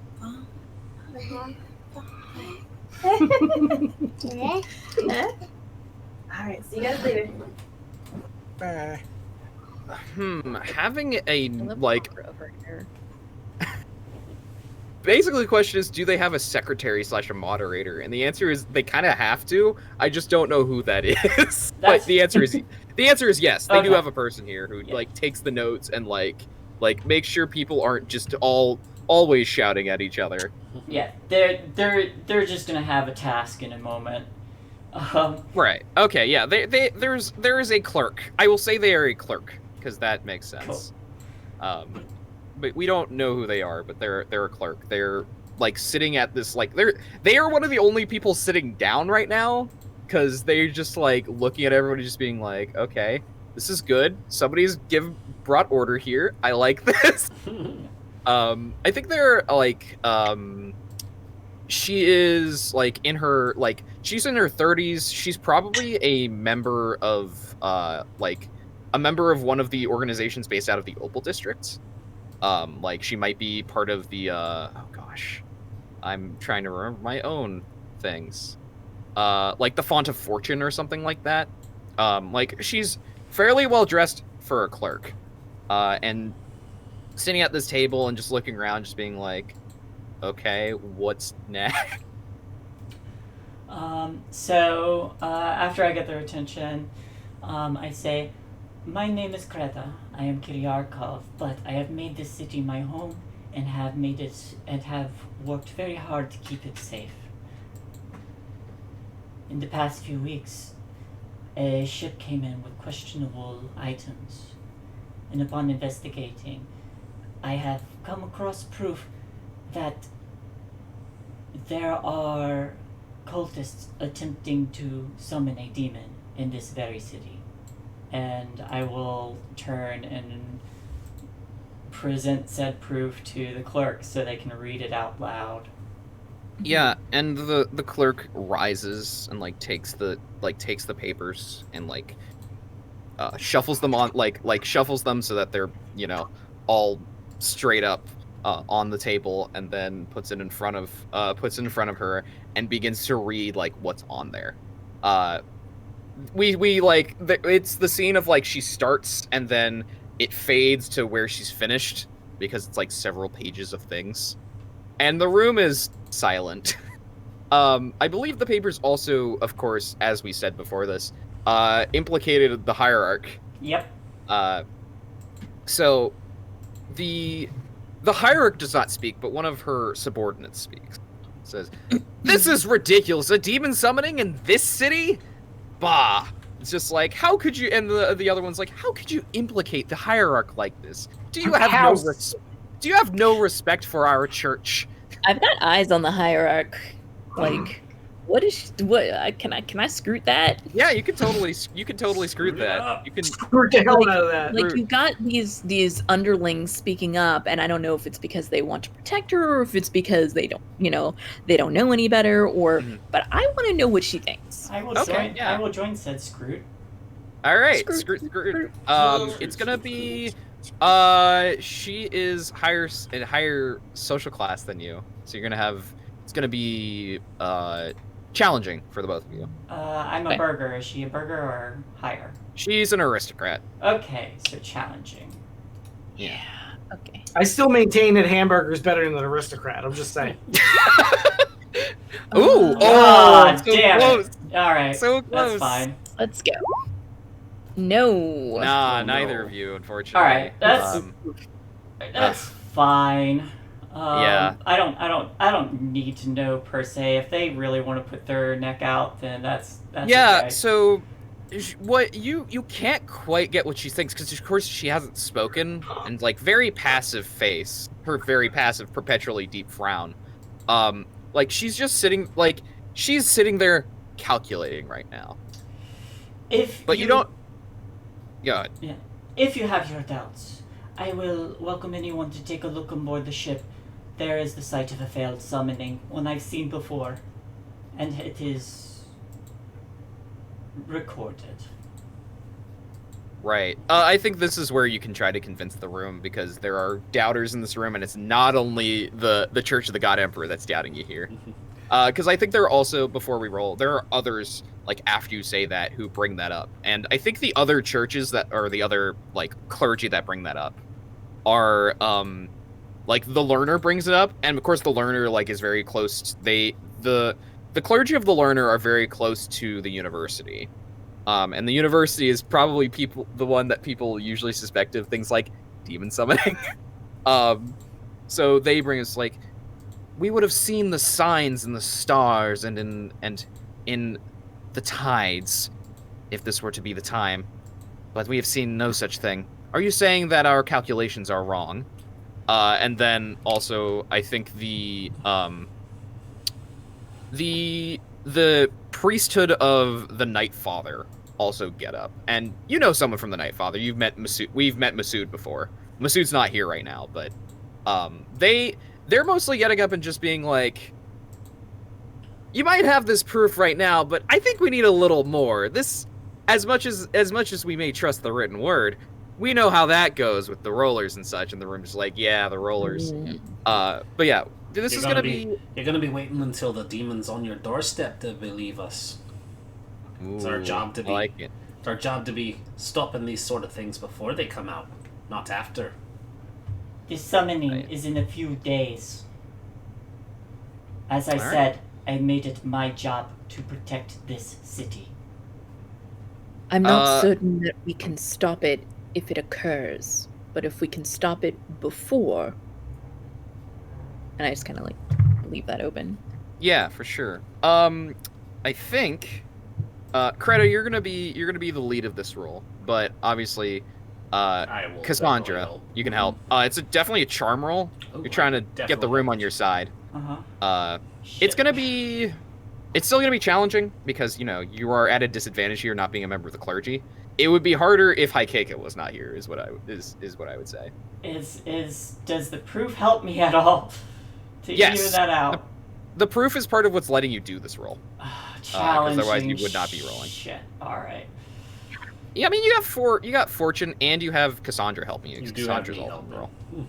I could use all the help I can get because this ain't great. Go ahead and go first, and then I'll roll. Yeah. Shit. Mm. All right, here we go.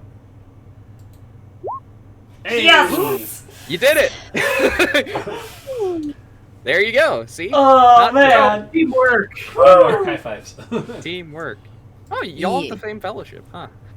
Yeah. So I think, like they have the detractors speak up, but then your supporters, which are for this case are the custodian, the Leviathan, and the steward. Oh, the steward's not on here. Weird. Whatever. Oh, I know why the steward's not on here. Actually, the martyr also supports you on this because they're the last ones. They all like. Augur Shemin is like puts their hand up, just like, as much as we may quibble about this proof or whatnot, what they say is true. This group, this Iron Loop, is one that I have been in contact with, and they have been reliable, especially with the proof that they provide. It would be wise for us to listen to what they have to say, especially with our oncoming events. We have our civil unrest. We must tend to our flocks. And the council and those in the Opal District have barricaded themselves off. And, like, there's a Grim in the room, like, yeah, like, they've done that. So, I think, and they turn to you, I think we must heed what our illustrious Slayer has to say. Her and her companions. So, go ahead. At that, I give like I bow my head in respect and just kind of like put a fist to my heart. They nod, just like, So I bring to the college that we move to support this and to take into custody, and they turn to the hierarch. It's like, take into the custody the hierarch Canusha. And of course, like, the like Canusha's underlings are still angry. They're just like, how could you do this? How it's because you haven't scrutinized them, you've only scrutinized her. It's a like, as you were saying earlier, Kelsa, it's like you're not quite sure whether it's like they don't know or they're trying to protect her. Like, you're not quite sure on which side, but they are like, the God Emperor is very strong about hierarchy, and so you know you got to defend your superiors. But the vote goes up, and the vote is it's 5-1 in favor of this. Of course, the only people voting against are the Church of the God Emperor. Weird. Yeah, who'd have thunk that one? Who'd have thunk it? Who'd have thunk it? There's not really like any like disappointment or anything. It's I think Creta understands that people will protect their own. But there's no, like, to her it's not like a smear on the religion at all. Yeah, it makes sense. And I think like after the vote goes up and like everybody's like, good, like what do we do now? The hierarch stands and she starts to speak, and it's like, and she looks directly at you, Creta, and she says, you have made a terrible mistake. You and your crew. It is not a mistake for me to protect the city. If you intend to kill me for it, then I'll die protecting the city. It's like, my fear is not for you. It is for our city. And I fear that you put us all at risk. And she, like, turns to leave. And she's gonna get apprehended when she's, like, going to leave because the Black Band is here, but they're not in this room. But yeah. The rest of the college, like, watches her leave with her attendants. And they return to discussing / shouting at each other about how to resolve all of this. Well, that was awkward. Not very helpful either. Honestly, more helpful than I expected. They are aware. They can start planning now. We have to stop this. I'll look to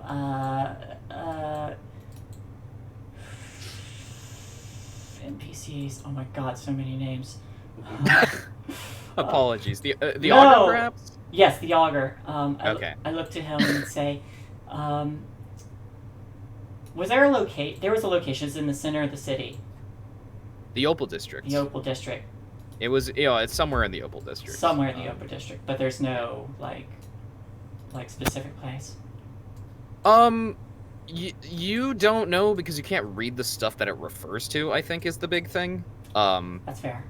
And I think there is a bit of the it's a cryptography thing of like, you don't have all the information, so you kind of have to like parse out where the location is. But it's also a case of me, the GM, hasn't really decided yet, but we will figure that out. Okay. So I'll just ask him, is there any way that you might be able to put out feelers on where this ritual may occur in the Opal District? They kind of consider it like, they would do this, but they're wearing a mask, so they kind of cross their arms. Just like, I believe we can. The Opal District is hard for anybody to get into right now, so we will see. I do have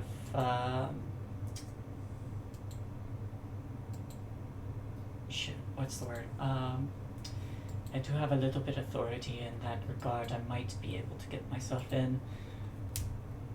Maybe I think your friend over there, and like they nod over to Cassandra, would be a better fit. I'll glance and I'll nod. But we will try. We do have our contacts. We do have your friend, Calliope. She perhaps could be of some assistance. she does walk in those circles after all. I wish to see her before I head there. I believe she's in her apartments. But that is for you to do. We have lots of work to do here.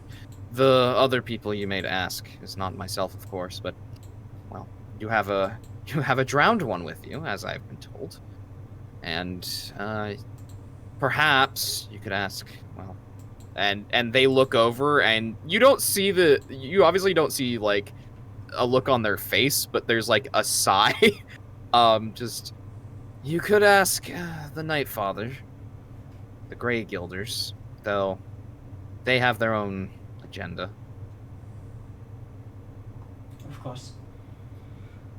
Anyway. Yeah. I will let you get to your work, and we will get to ours. Winter Kingstorm favor you. They just nod.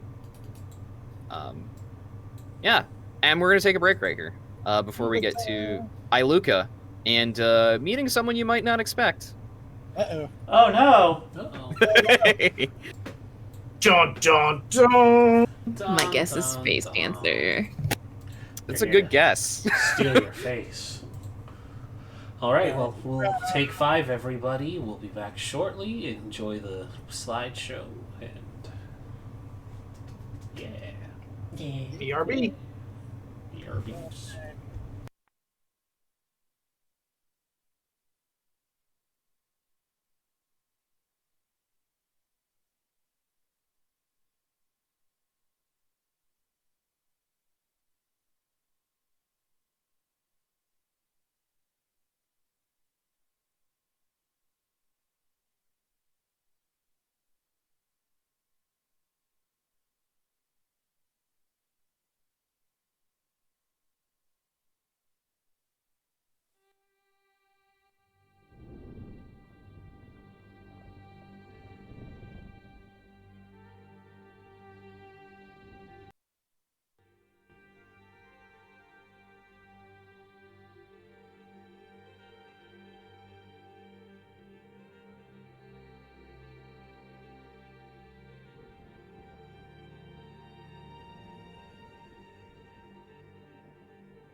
So, we think we have a ghost in our apartment.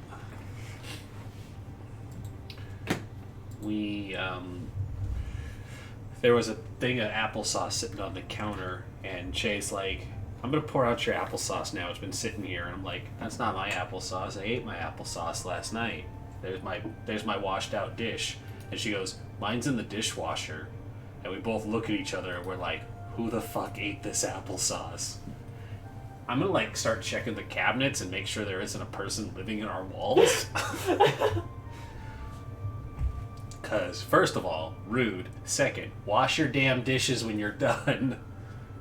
Yeah, we have no idea who ate this applesauce because we both have our washed out dishes in the, like, not there. And it's like, nope, didn't do it. Are you sure you didn't make any for, like, a snack later? Maybe.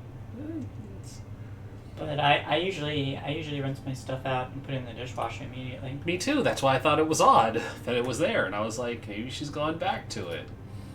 Because sometimes you keep your cups for later. And I was like, I'm just not going to rinse this out. Weird. What? So yeah, Wood's haunted. Kelsa still missing, Rhys still missing. I cannot hear anyone. It's because they're muted. Oh. I am unmuted. I was talking a little bit. Oh, But- we didn't hear you. That's fine.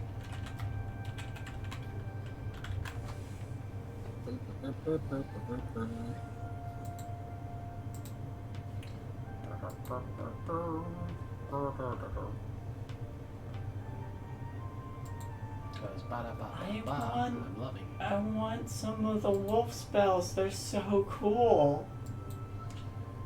You gotta be born with magic. I know. That's why I'm sad.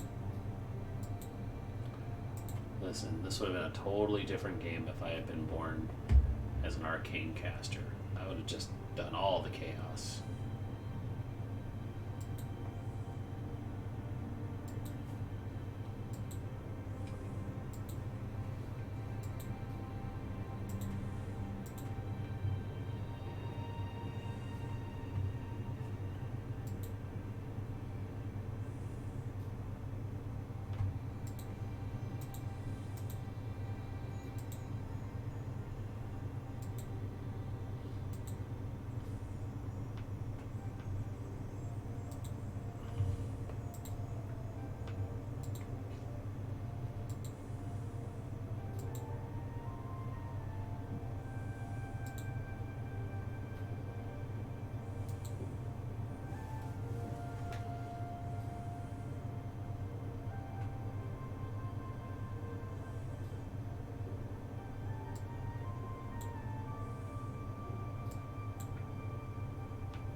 S'more.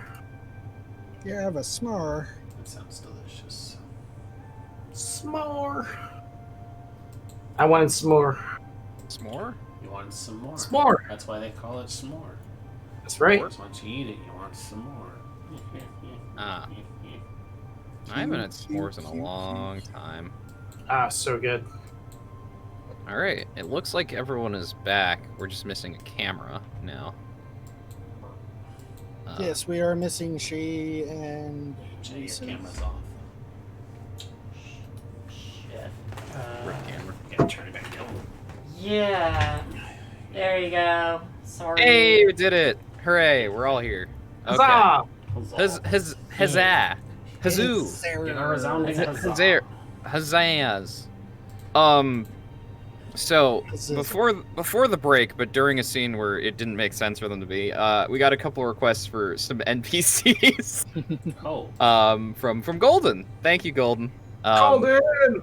Yeah, we got some. They had the best game title for tonight too. Comfortably Drowning. I was like, Comfortably Drown. Yeah, Comfortably Drowning. Good name. Yeah, we have a. It just did not make sense in that scene before. Just to interrupt the scene.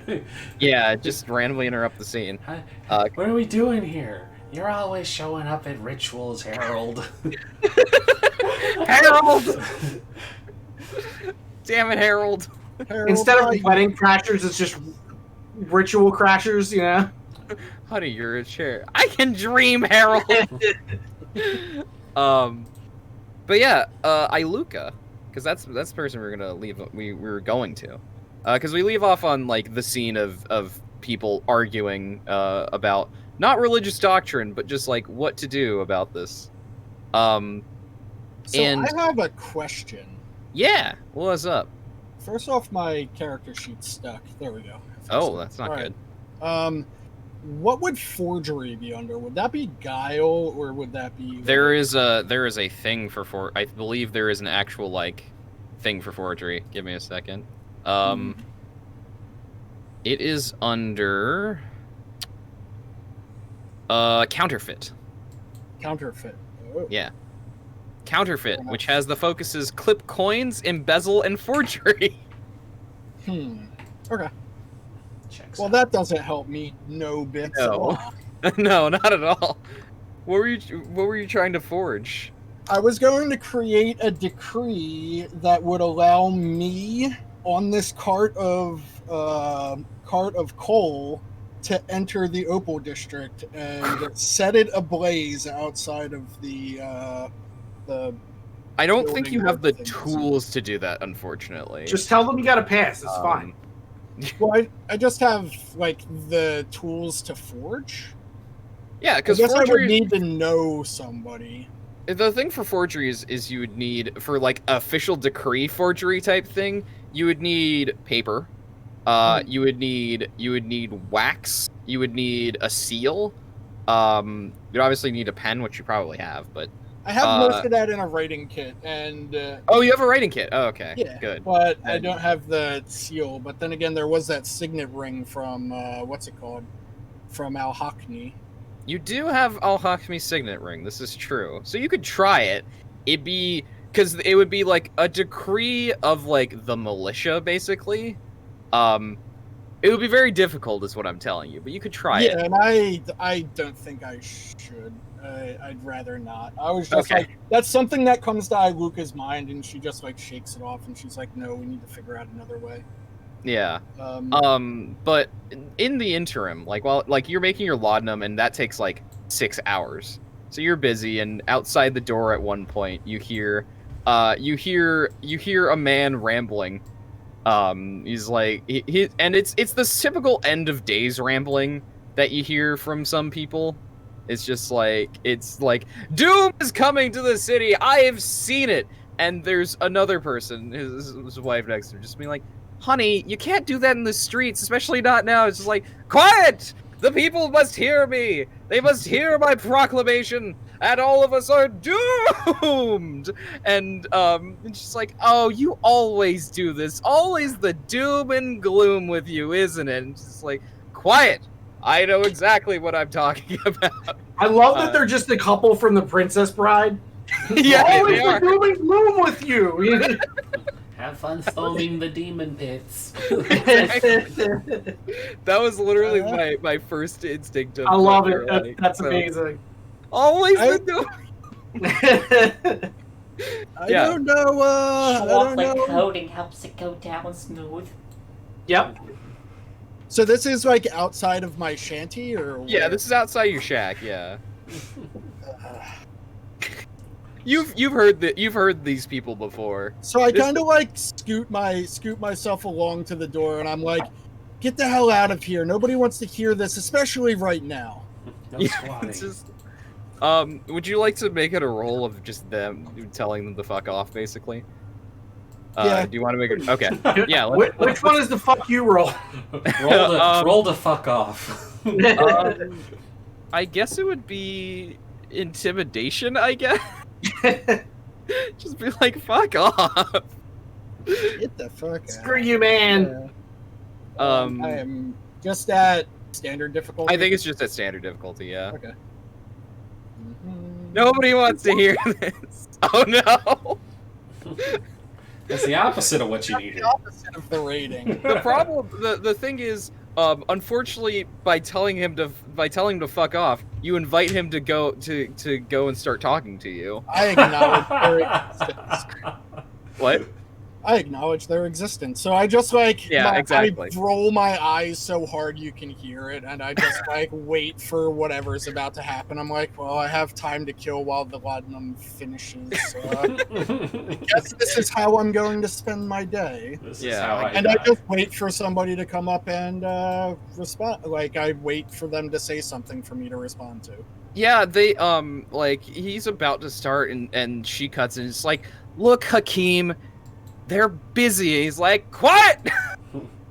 Yes, I have listen to your things to wife, say. Hakeem. And yeah, she's like, yeah, listen to me. You should do that a bit more. He's just like, no! I have so many things to say. And she just like slaps him on the back of the head. Just like, really? Listen to them. They're smart. They sell good things. We buy from them regularly. It's like, no, I don't think they sell good things. I think most of their things is bug them. It's just like, oh, now you're going off on this. They think most of my things are what? Bunk them. They think it's fake. Wow. Snake oil. They Yeah. just called you fake. He's gonna open his own miracle shop and become a miracle man. He is drunk. So And I'm like, Hakeem, I know you don't mean that. I can smell it on your breath that you are inebriated beyond any type of possibility. you say inebriated, I say enlightened. Yes, enlightened indeed. Yes, of course. Now, what have you? Why do you speak to me? Out with it, so I can go on with my day. I have to tell everyone of my proclamation. That the And your city proclamation is doomed. is? The city is doomed. Well, I've I seen know- it in the stars. I've seen it in the dirt, even. I know the city is doomed. What else? Is that it? Is that all you have to say? Yeah, that's pretty much it. There's more to it, but that's the Yeah, program. that's the gist of it. That's a Alright, long and short like- of it. I mean, like to be fair, I saw session 0. The city's doomed. The guy's not wrong. I used the crutch that I'm using to walk around, and I was like, well, I believe you. I agree with you. The city is doomed. And then I kind of usher them away. Now get out of here. I'm waiting for company. Perfect, yeah. And he continues to start rambling, but Hakeem's wife is just like, Hakeem, shut up, and slaps him again, and then they walk away. Yeah, so you're you have that encounter, and then, a few hours later, your laudanum is near finished, and you're just sitting here waiting for it to finish. You're waiting for it to percolate, basically. It's kind of like sitting in a distiller right now, and it's just waiting for the last drips to come down from the. Mhm. You hear the unmistakable sound of armor because you hear the shuffling of mail and heavy boots going down the street. Outside. Does it sound like they're coming in my direction? Or... Yes, definitely. I take a peek. I scrut the situation. All right, let's roll an awareness. It's awareness, not scrut. Okay. But scrut might come I'm still later. scrutinizing, but I'm being aware. Okay, yeah. So you look out. You see some soldiers. They are dressed for you because you've been in the militia. They're dressed not in militia uniform, or not in any of the uniforms of the mercenaries that are here. They're dressed in, would you recognize the armor of the Imperial Army? Uh-oh.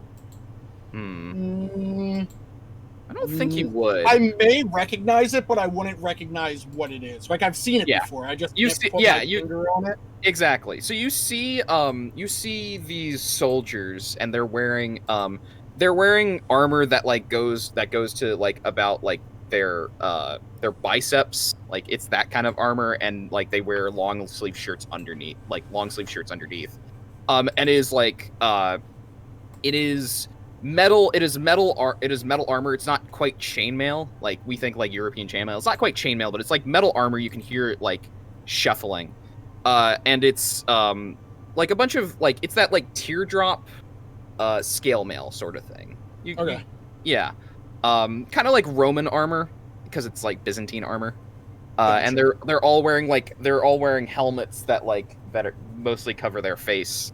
They got swords and spears and shields. And in the middle of that group coming towards you is someone you've seen before. It's been a while.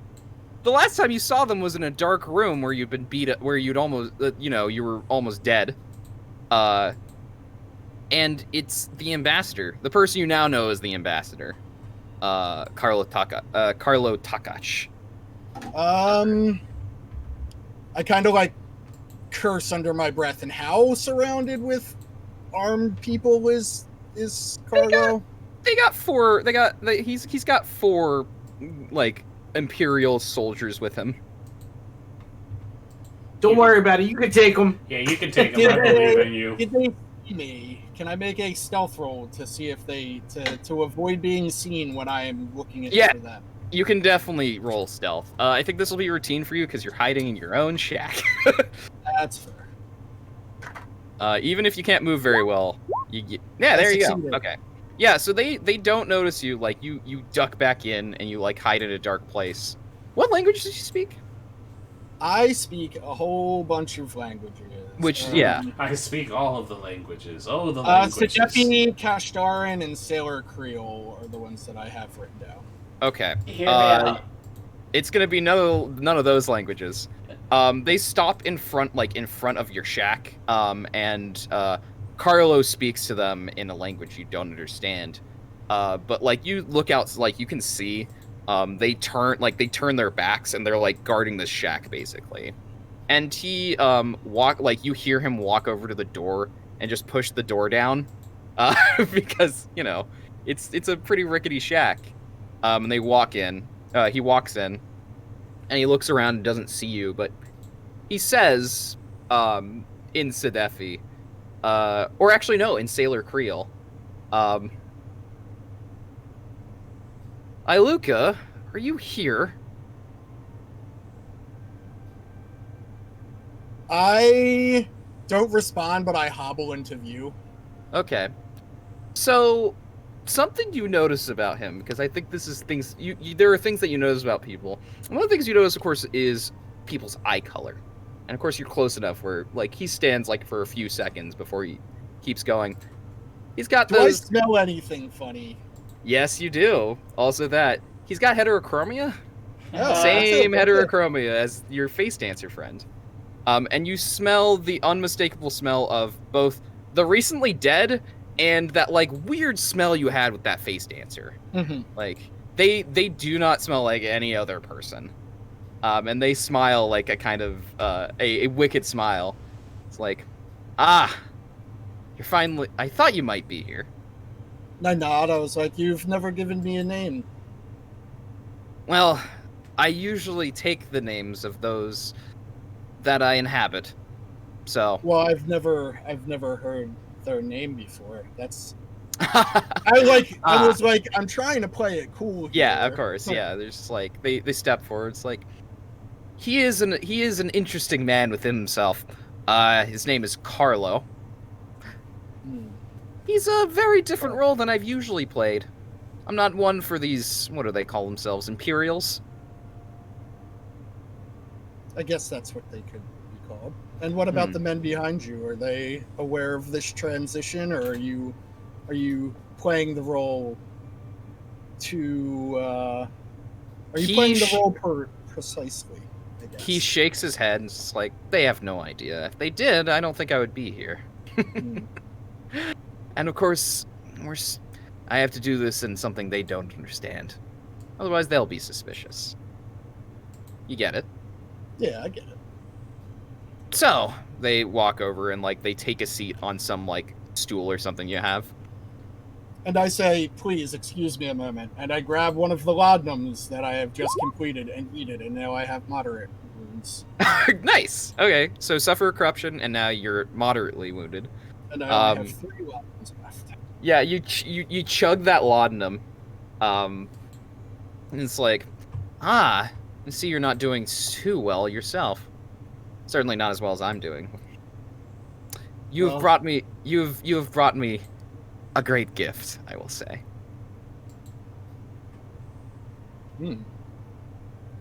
And I'm glad that I could be of assistance to you.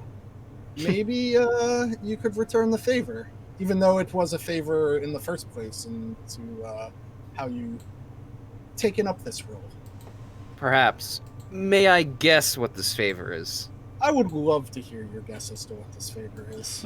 I imagine it has to do with a conspiracy, and you want me to, well, present myself as the man that I took. Yeah, let's go with that. Good. Good. I can do that to a T, so to speak. Well, I haven't met anybody who could do it better than you. As for names, I can't actually give you one. Why don't you just call me Nuria? We can. That's how we met. It's a nice name. I like the way it flows. She was interesting to be. Not nearly as interesting as this man, but interesting to be nonetheless. Well, I'm glad I could provide you with this opportunity. And, not going to lie, I was very nervous when I first saw you arriving. I thought they were coming to kill me. Oh, so many do. So many do. And they never expect what's actually to be done. Including your friends.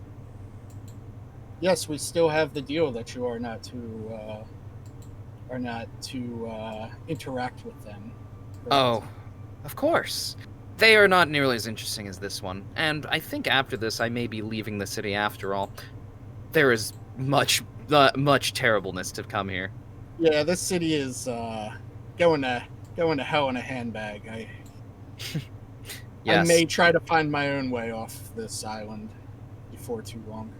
I would hope you do. I will say, once I'm done with this body, I suppose, this face, there will be even more repercussions for the city. And the word repercussions is one that they have to he has to translate into a different language because Sailor Creole doesn't have that word. Okay. It's a word that he brings in from, I think, like, probably Kiriakov, actually. Like, he brings like the word repercussions, which you know because there's a few words like you pick up from other languages that you might not know, but like that word is very much like the Kiriakov word for repercussions. Gotcha. That he brings in and says, so I would get out if I were you. Giving you fair warning after all. The death of an Imperial ambassador is not going to look good for your blessed city of pearls, now is it? No, not at all. Well, don't tell your friends. Here's the thing: when you decide to leave, how could you use a right hand, somebody to assist you? Unfortunately, I work alone. The best of us do. It was worth a shot. It was. Unfortunately, my nature prevents me from having such close friendships with... How do I put this? And they're like, he's looking for words, like... people. Anyway. Well, he gets up. I will be there. Just make sure your friends don't aim at the ambassador. I will make a note and make sure they are aware. Good. I also hear that you are looking for a cart. Well, I already have. So, I have commissioned some former colleagues to go and obtain a large amount of coal from a friend in the charcoal district. What I'm trying to do is maneuver this in a way that we can use it to, how do I say this, obscure the light for this demon cult. It seems that the light is very important to their ritual, and if we can obscure it, we can cut them off with little effort. It seems very much worth it for little effort, big reward. I saw Zanu on the way here, actually. Of course she didn't recognize me. Just thought big shot Imperial. And I figured you were up to something along those lines. So, I can tell you with, I think, some marked amount of confidence that that'll probably come through. Whether you can get in position, he shrugs. You'll have to see for yourself. Of course. Well, I wish you the best, as good as this city can get, which seems to be, well, getting worse and worse by the hour. So, Maria, you as well. I hope next time we see each other is the last and we both see each other off well. Yes, we can both hope for that. For your sake. He nods. And I nod in return, and I'm like, well, I'm kind of stuck here for now, and I like sit down on a table because I don't actually. It's like a stool, but it's a footstool. Yeah. Because I don't have any actual like chairs or anything, and I'm like, I'm stuck here for the time being. Yeah, and he goes and Sedef and he's just like, make sure that you keep yourself that way. Keeping yourself immobile will help you out. That's at least what my doctors have told me. So, please, remember, don't go near there. They turn and he turns on his heel. That medicine I just took is going to do a great number for helping me ease into sleep. And I like start to fall asleep as they walk out the door. Yeah, walks out the door. Yeah, you fall asleep to the sound of imperial foot boots marching away. All right. So, those are all the scenes we were going to do, but we still got 45 minutes. We could like that. Yeah. I mean, if it becomes the next day, I would like to get in touch with my party members if they would come to me, or if I could somehow send letter word to them. Yeah, I think you can get somebody to get everybody together. If nobody else is thinking like, where I have things to do during the night. I was kind of headed back towards everybody anyway after talking to Bahar. Like, I need to fill everybody in that like we have him for any kind of supplies that we need and everything anyway. So. I was gonna. Yeah, you still have to finish coming back from the Emerald District, don't you? Shae I mean, I had a lot of running time while y'all were doing stuff. Shae That's fair. I was just gonna visit Calliope for that evening, which would be more like, I don't know if I should keep it as a potential flashback or just run it through, because I was just gonna it was gonna be that kind of thing, like, hey, shit's getting dangerous, I'm going to do something really dangerous. I think it's a good character scene. Like, okay. I think that, yeah, we can do that right now. Like, so we go to the apartments, Calliope's apartments, which we've seen before, because that's where the prince was almost assassinated, and the reason Calliope has to be in bed. Mm. But yeah, you show up. Who do you show up with? Like, do you bring Haikeka or Cassandra with you, or if they want to come, they are welcome to. Anyone who's interested can come along. I have nothing better to do. You're still muted, anyway. Kelsa. Oh, that's the cat's fault. Cat. I had muted the program, but she muted the mic. She's done this before. She likes to rub on the microphone, and sometimes that moves my sliders. Right. So yeah, I definitely think that Haikeko would want to go see Calliope. Okay, cool. Calliope, I imagine you've hired some more security since you were almost killed. Yes. So yeah, the three of you show up at the apartments and you open the door and Calliope, what mercenary company did you hire from? I know exactly who. And I was gonna make a joke to make it awkward, but no, she probably would hire the Scions because nobles. Cool. Yeah, no, gotta get those noble duelists. Yeah, so the posted in front of the apartment is one of the lost Scions. He has a rapier at his side. He's very well dressed in purple and white. He's got his hair coiffed perfectly with a hat on. Cassandra gives him the secret handshake to show that we're good. Yeah, and he like does that, just like, fellow Scion. Didn't think. Well, he like looks at the other two's like, I didn't think we were gonna have anybody at this hour. I am here to visit a friend. Yeah, he looks over at you, is just like, friend? You a friend of our employer? I am. Right. Give me a second. He just like opens the door and like, yeah, go ahead. I think that like Haikeka steps forward and like is now dressed in their drowned one ritual garb. Well, not ritual like you'd wear during a special occasion, but just like, outfit change due to social status update. But yeah, the point is that they step forward and say, friend and associate. My goodness, that cat is loud.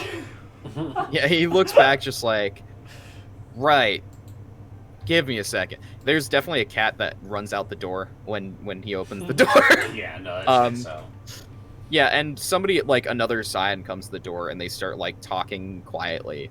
And, like, they run off, and he's like, it'll just be a second. You just wait. You wait, like, probably a minute, and it comes back, it's just, like, more, like, open door, more hurried talking. He's just like, all right, it seems that you are who you are who you say you are, and, well, I'm not here to argue, so door opens, just like, please. Follow her. I give a nod and walk by, and I will go to Calliope's room. I can take you. Sion's just like, sure. Yep, whatever that means. Yep, that's whatever a that thing. means. Yeah. Yeah, whatever. That's a thing. But yeah, so the three of you are escorted to Calliope's bedroom. So Calliope, I've already seen where I'm going. Yeah, describe your bedroom for us. I think we talked about it once and I don't remember. But I think we did too, but I, redescribe it. Yeah. Changed in the last few days. Yeah. It could have. It is, oh gosh, bed, of course. It is a large bed that's built to the ground so that assassins can't hide under it, but it's probably like on like a raised platform, and then it has the canopy that drapes around it with like a purple veil because purple is in this season. There's probably a space dedicated to a vanity and like a wardrobe, probably some nice silks and rugs and all of the noble things that would be there. There's also probably like a place dedicated to the purse dog that we never really invested much time in, but now we can focus on the dog. It probably has like good screen time. Yeah, it probably has like its own like little dog house, but it's like a Kiryakov like palace redesigned to be appropriate for a dog, and it's got like little steps that it can go up into and just relax in there. I love it. It's got like Roman columns and everything. Exactly. It's like, so opulent. I love it. Does this window have a room? Or does this room have a window? Is what I was saying. Yeah. I imagine her apartment is elevated enough that she probably has a good view of the harbor. Mm-hmm. And so, like, the window faces out towards the water.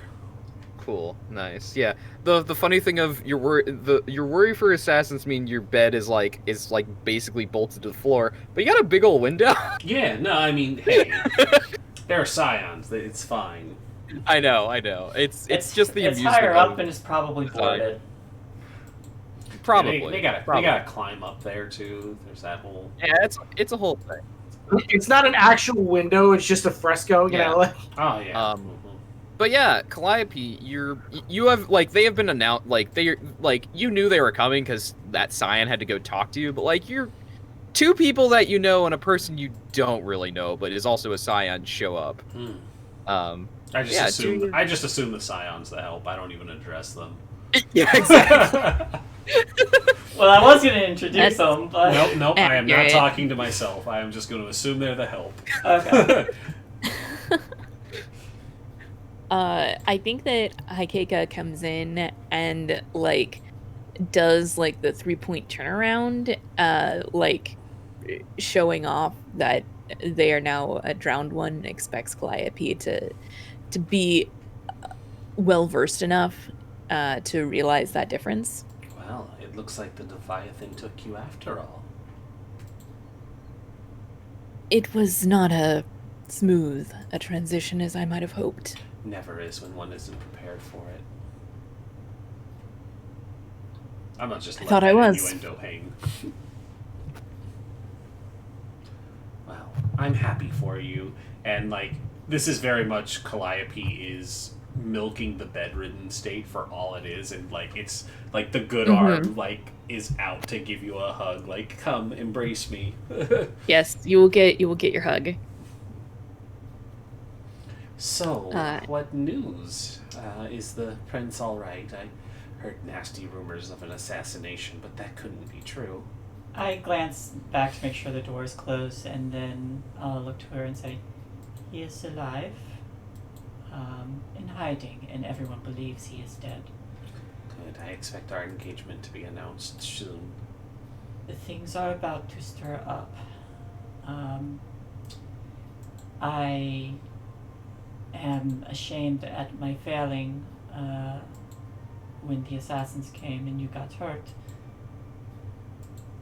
But at least he still lives. You can't blame anybody for my injuries. It's no one's fault that a bullet hit me. There's very much unrest. The Abifa is we know that they're calling for war, right? Yeah, you know there's a fleet from the Covenant coming. Yeah. Abifa is sending an armada, and the Empire will soon not be happy either when they learn that one of their ambassadors had to be put down because they worship a demon. Yes, that It was very awkward. I imagine so. Did we definitely didn't try to stop any of that? We are going to. They apparently managed to gather supplies. Withholding the supplies in the ship only stalled them. They're going to perform a ritual in a few days. And I'm going to have to go and stop it. And it is going to be very dangerous. Well, you all should be careful. And she looks to Haikika. And don't let her try and take on all of this herself. We are a team, and with the blessing of Leviathan, we shall take them down. Good. Good. I would hate to hear that something happened to any of you while I wasn't able to help.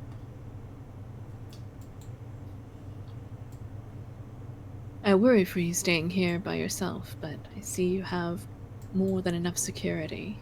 Yes, The scions are more than helpful. And she just looks to Cassandra like, go fetch me a drink.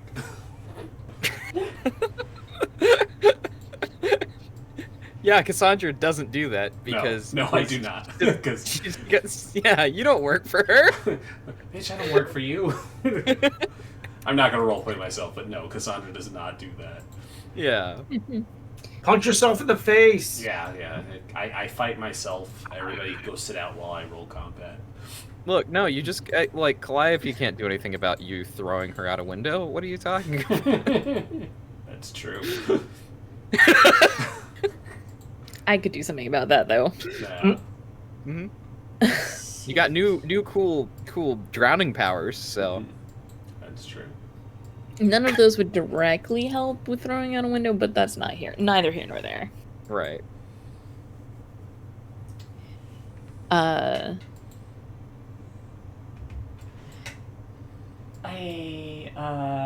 would like to speak with you alone, if you don't mind. Oh, Just briefly. Certainly. As you wish, Greta. And I'll take, Actually, no, it's fine. okay. I don't know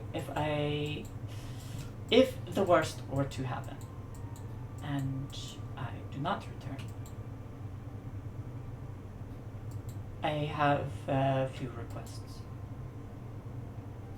I would like you to send my spirit along with the wolves to the Winter King. Oh, not really my forte, but I could make sure it happens. I'd appreciate that. The other thing is, when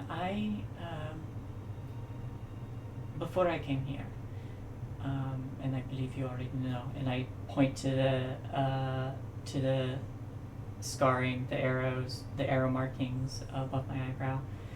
I was owned, along with a number of other people. Maximin led us to freedom, and I wanted to do something for him. And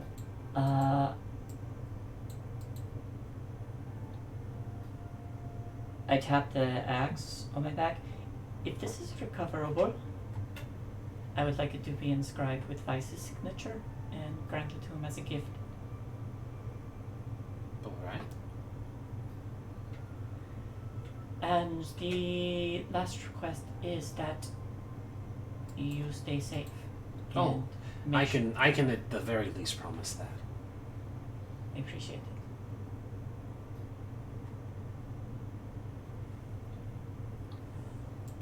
Well, alright, I think that is the best I can do. And I think there's kind of like a really awkward moment because Greta doesn't like to be touched at all. Where she like tries to do an awkward hug. Get better soon. Well, don't worry. Recovery is easy when you have nowhere to be. Yeah, as you say that, the dog hops up into your bed and curls up next to you. And then meows. And meows for some reason. No. Oh no! It's a face dancing dog. Oh, dear.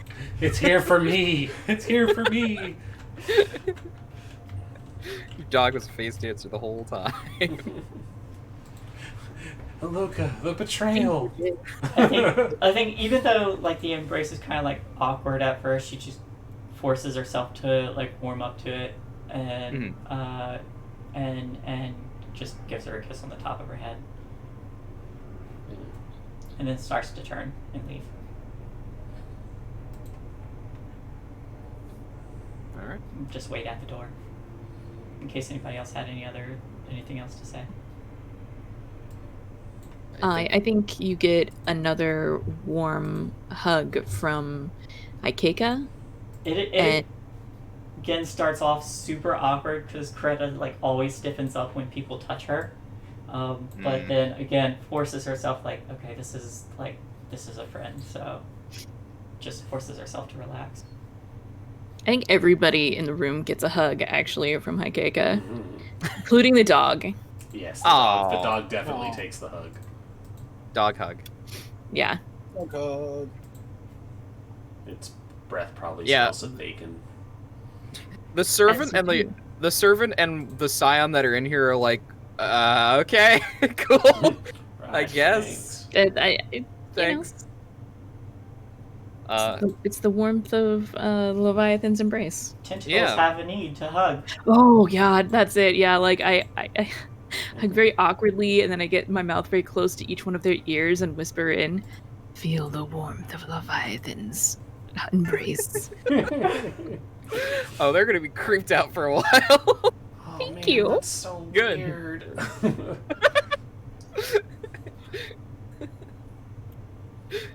Yeah, with that business resolved, I guess we're done.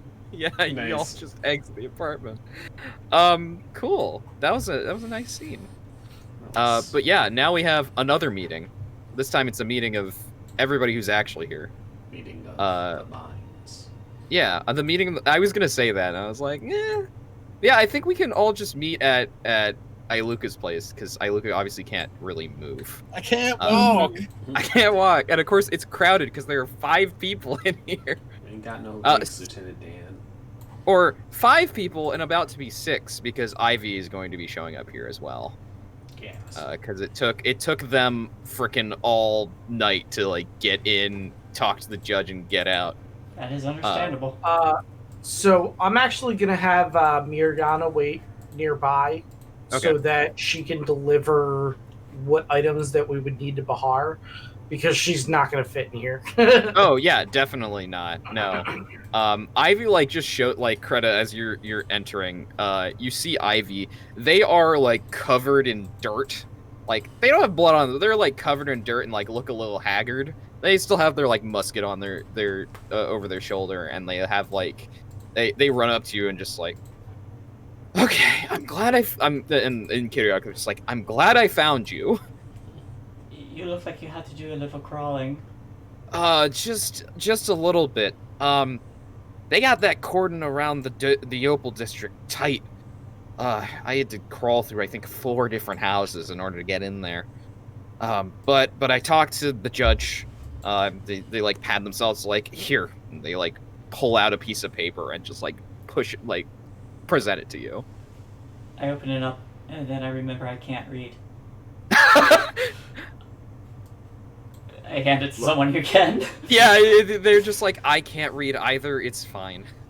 But yeah, somebody who's nearby who has education, which I think is only like 2 people. Here, I think give it's it here. Iluka and Haikeka. Yeah.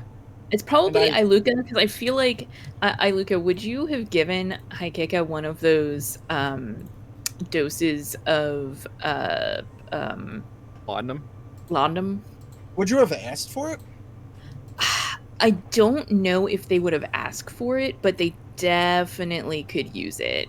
They're drooling If at the sight of if it. they look like they need it, I like offer. I say, hey, do you need this? And I like shake a little tincture bottle.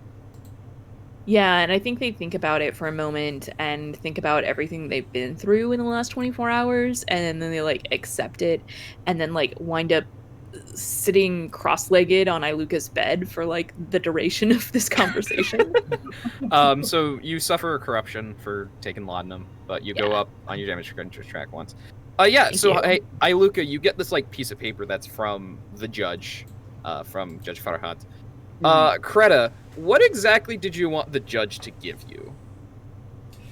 When I sent the message to her, it was to warn her about the that the demon cult was going to be after her once this was over, so that she could make allies like with the Slayers and stuff, and 2, to get her support in stopping this.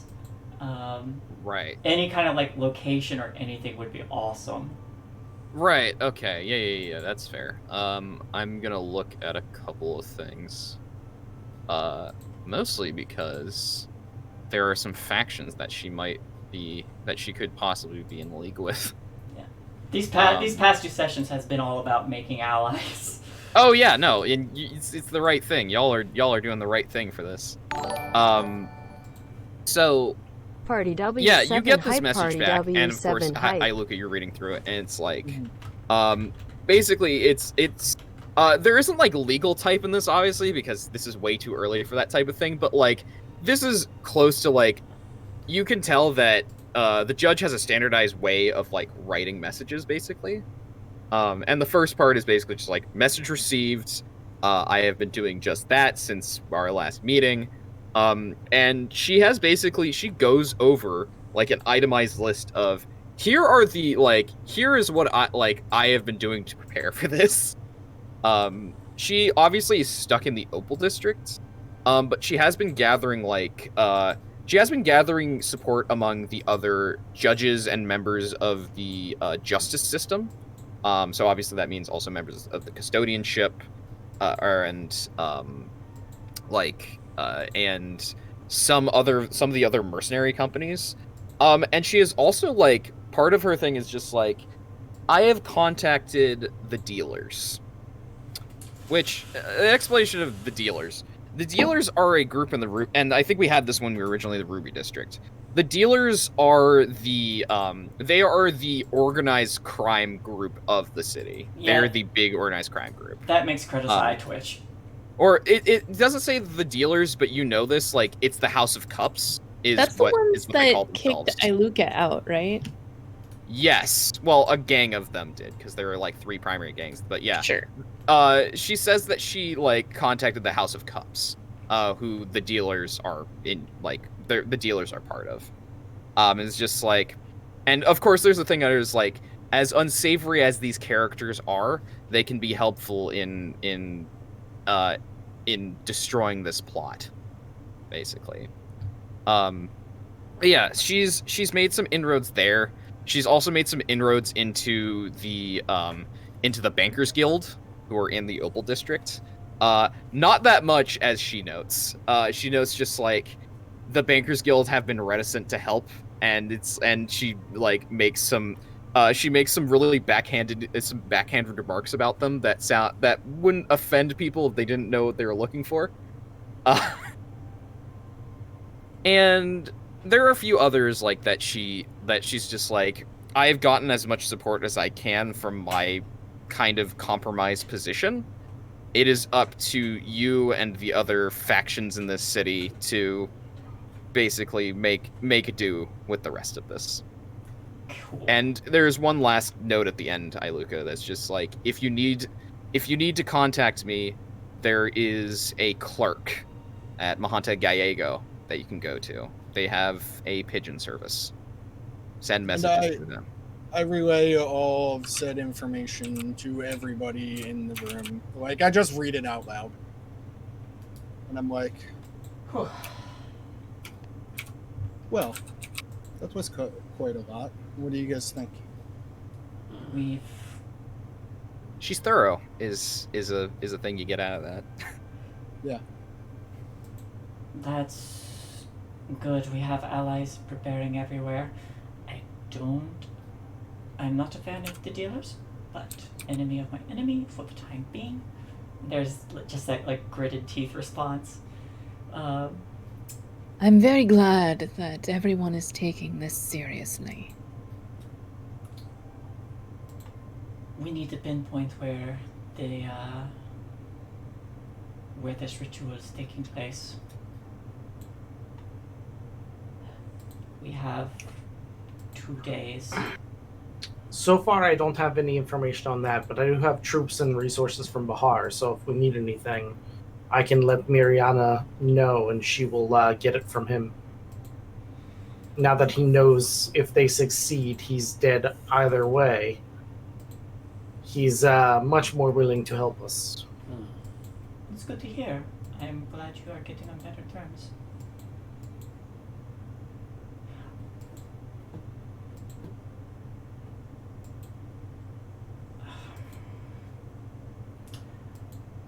I will go to that messenger pigeon place, and I need you to write something for me. Could someone write... I'd like to know if she has knowledge of any certain locations that this cult, that her eyes might have been operating. I've already asked people in the various I will say before you go with that, Iluka might actually know about this. What might I actually know about? The actual location, because you did the like geomancy stuff to like figure out where they are. Yeah. Yes. Mr. GM, what do I know of this information? Yeah, you have like, if you had a map, which I think somebody here probably does. You had a map, you'd be able to pinpoint it based on like the geomancy stuff of like, you basically draw like, it's the thing of it's the Full Metal Alchemist thing where you draw like the circle and like you draw some other symbols and it's like, it's right here, like you pinpoint in the middle of that circle, it's like, this is where it's gonna take place. Like you have that. All of Amestris. Yeah, exactly. You're like, it's all of Amestris. Spoilers for Full Metal Alchemist. You are certain.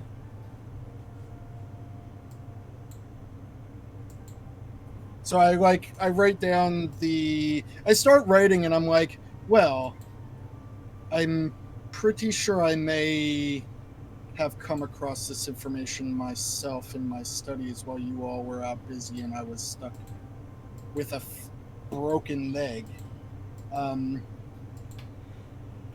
sorry that fight did not go so well.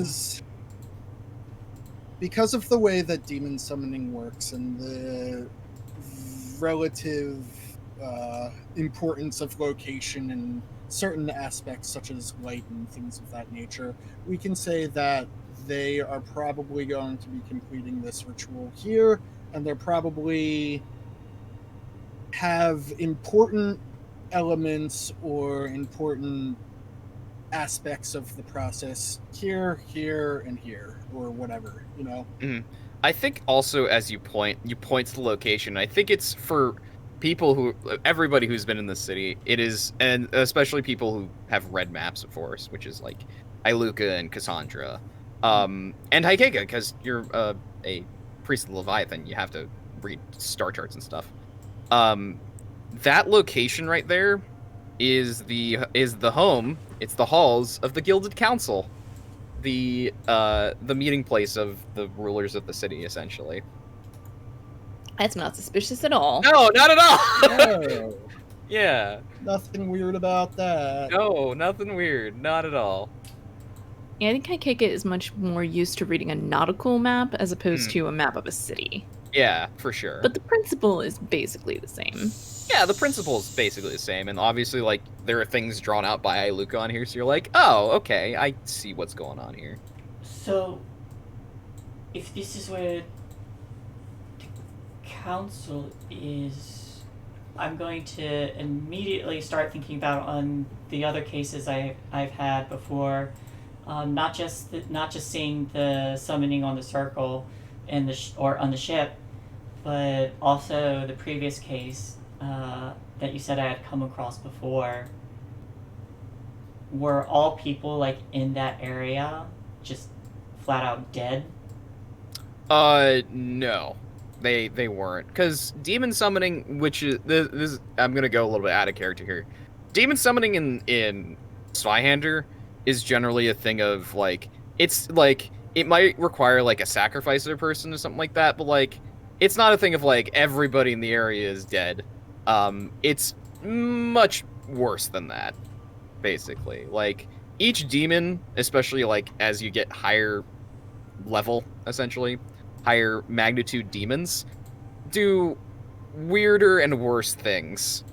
And it's everything from like a fairly minor demon is like, it has fire in its frickin' hands and it's gonna just burn people, to higher level demons of like rampant mutations around the area, of skies filled with blood, like that kind of thing.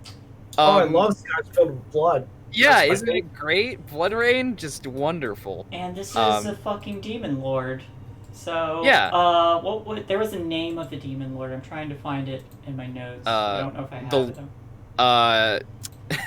I don't know in character you know it, but out of character, it's the Lightbringer. Is what it's called. I don't remember if that was an in character thing as well. You have there was mention of the light and the people saying the light pervades and all that stuff, but there was I thought there was like a name or something. I might be... Oh, the looking glass. Yeah, that I see. Yeah, the Looking Glass is the person who's like the leader of this conspiracy/cult. You don't really know anything about them, just that they have that name, and obviously they're somebody important. But given that this place is in, the halls of the Gilded Council, somebody rich would probably be a good bet. We need to get there. Other than killing the actual people, is there any way to prevent this summoning? Well, I cannot make an eclipse. I explain my theory and the steps that I've taken so far. This cult, they're saying, what was it? The thing about the light. Well, I've come to realize that based off of the information we saw from our Hackney's notes, is they're planning on doing this ritual in a very specific location at a very specific time due to the light that is being that is going to land in this area. I have gone through the process of trying to find a way to obscure that light, and then I explain what I'm doing and how I'm going about it. The that problem is certainly an interesting thing. I won't be able to get the cart through the blockade in the Opal district. I'm going to need help. Bahar's influence might be able to help with that since he is the city leader. So could our friend here, Cassandra, might be able to get us in. I could certainly try. Hi, Kika. Would there be something that you could do about, like, I don't know how any of this works. Is it like lines of power? Would the cult of the Leviathan be able to disrupt them in any way? My power comes from the Leviathan. It comes from the deep. Where they're drawing their power from is a completely different source to a completely different end. While there may be something I can do to disrupt it, it would be coincidental. They're not on the same level.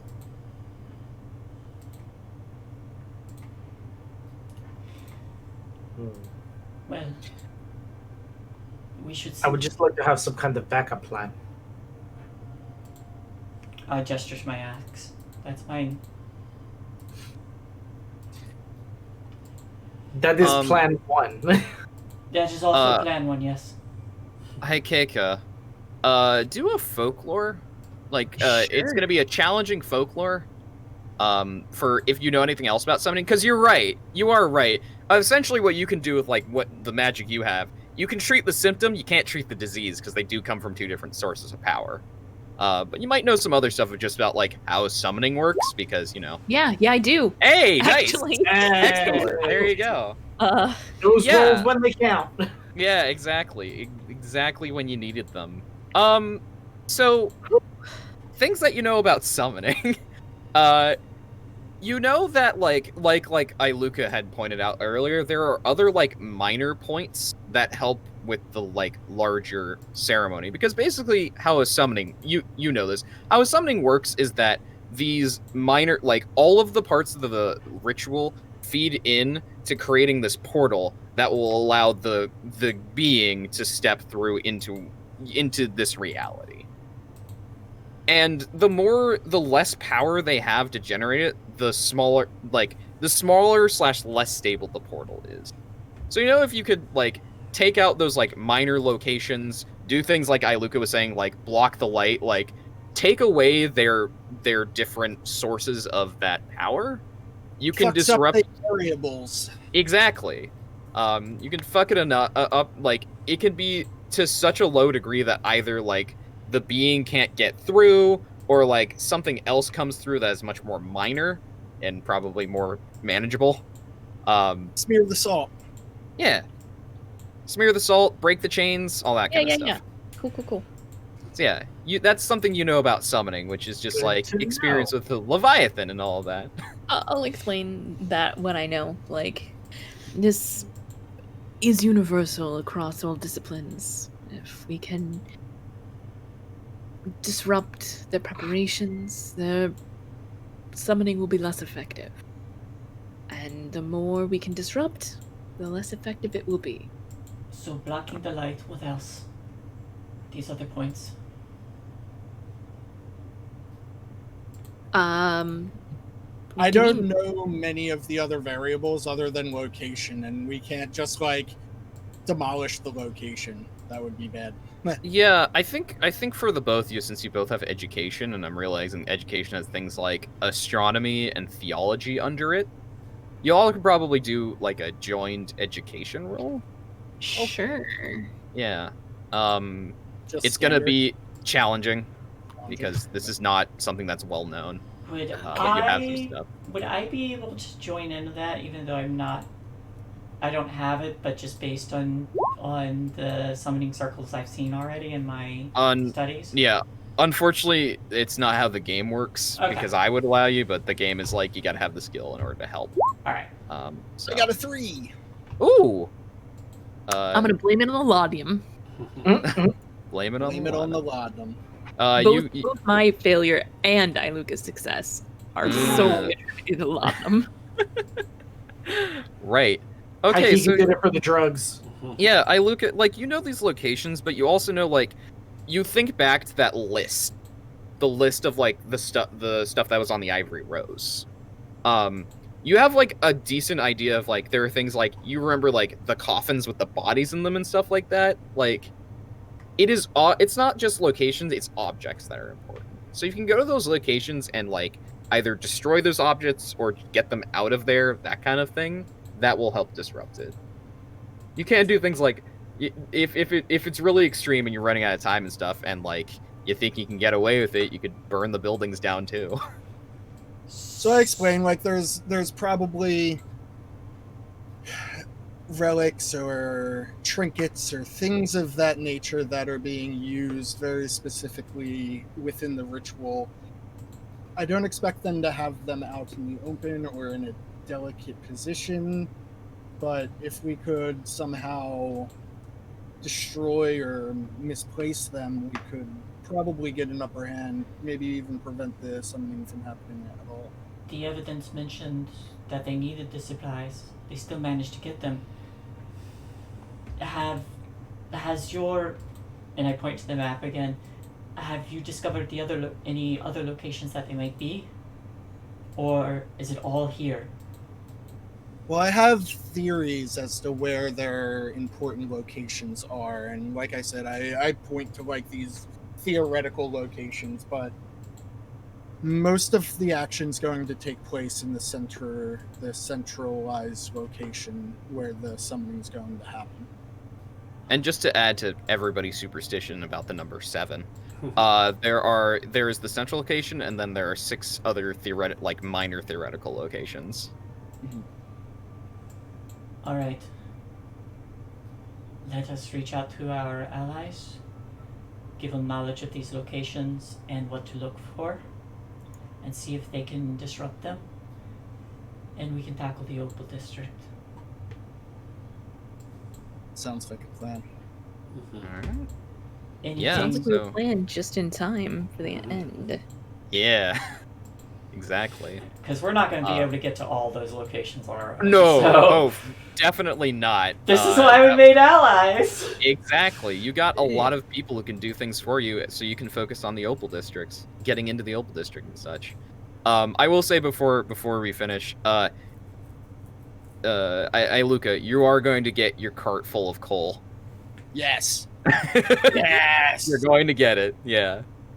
It's part of why. It's part Every of why. episode has led up to this climax for me. It's part of why Nuria was just like, "Hey, I heard about this cart. I heard about this." But yeah, that's gonna be. So let's start with corruption. Who's got corruption? I think it's I two got people. one. All right, roll I those have d10s. 4. I has no corruptions. I Good job, you continue didn't to be lie a to good people or person. Yeah, being good people. I didn't get the thing. Oh, I didn't mean for that to be a GM roll, but Oh, you got a Uh, 7. which means I do not get corruption. Yeah. Hey, So I got a everybody. fake point. Yep. Yeah, everybody gets an order rank. Congratulations. Hooray. Yay! Yay. Everyone also gets 200 reward points. Also, It's more hooray. Spend them wisely because next session's probably the last session. Well, Dun, dun, dun. I'm gonna buy my 2 talents then, or figure out that placeholder talent. Yeah. You remember that all of your stuff costs 200 reward points in the intermediate tier. Oh, So, well, then I'm gonna buy 1. yeah. Everything is more expensive than the intermediate tier, which is why you're getting 200. Damn inflation. Yeah. Handspring that- or impenetrable wall. Yeah. Also, it's gonna be, if we finish next time, it'll be auspicious because it'll be the 14th episode. Oh. 7 times 2. Yeah, exactly. Look at that. We planned it all out, everybody. This was exactly 100% what on we planned. purpose. Mhm. Yeah. Or I should say it's inauspicious because this city thinks it's very inauspicious. Mm. Yeah. Not a good number. Number 7. Well, I mean, maybe that's why they're summoning a demon on that day. Exactly. Precisely. Ah. See, you got it. See, big brain right there. Big Makes sense to brain. me. Yeah. So. Let's see. So handspring is a talent that's only good if there's somebody who knocks me down, so I might skip that one. And then, Look, they can't knock you down. You get back up again. yeah, they're never gonna keep Never me down. gonna- Like, these people have to hit me before I have to worry about being knocked over. Surprise! You're gonna get knocked over. It's fine. I hope so, because We'll see. But yeah. So that's it for the session. Yeah, good job, everyone. Yeah. Hooray! oh, We did all of the setups. Yeah, you did all the setup for And the next week is going to be the explosion. Yeah, because if this Heck was like yes. Scum and Villainy or Blades, this would have all been flashbacks. Mm-hmm. the montage episode. Yeah, the montage episode. Look, this is all important stuff, and there were like really good scenes that were had. I'm very, very, very I did pleased. like all the scenes today. They were Yeah. good. Y'all definitely steered a peasant movement. I don't know, it's a revolution movement towards the city.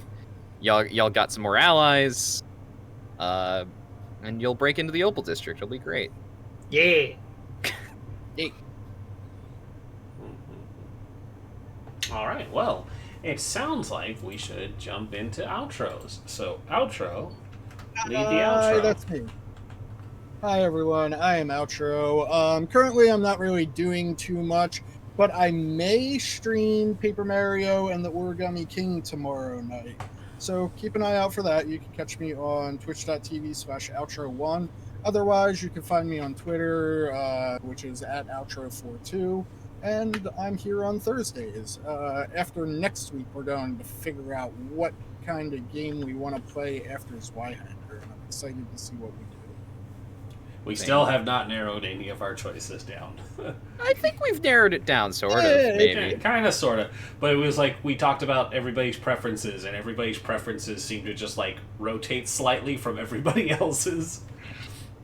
It's like, this is what I'd prefer. Just kind of tilt that first list.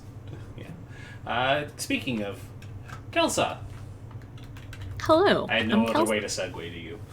It was a perfect segue, 100%. Don't worry about it. I'm Kelsa. You can find me on Twitter at Kelsa. Twitch and YouTube, it's Kelsa Delphi. I play role-playing games on the internet. You can find me here, obviously, on Thursdays for Zweihander. On my own channel every other week. On Mondays, we are playing a long-form version of The King is Dead called For Love of the Crown, where my character is a werewolf. Don't worry about it. And, what? Don't give me that look. Don't worry. And I then- wasn't expecting it.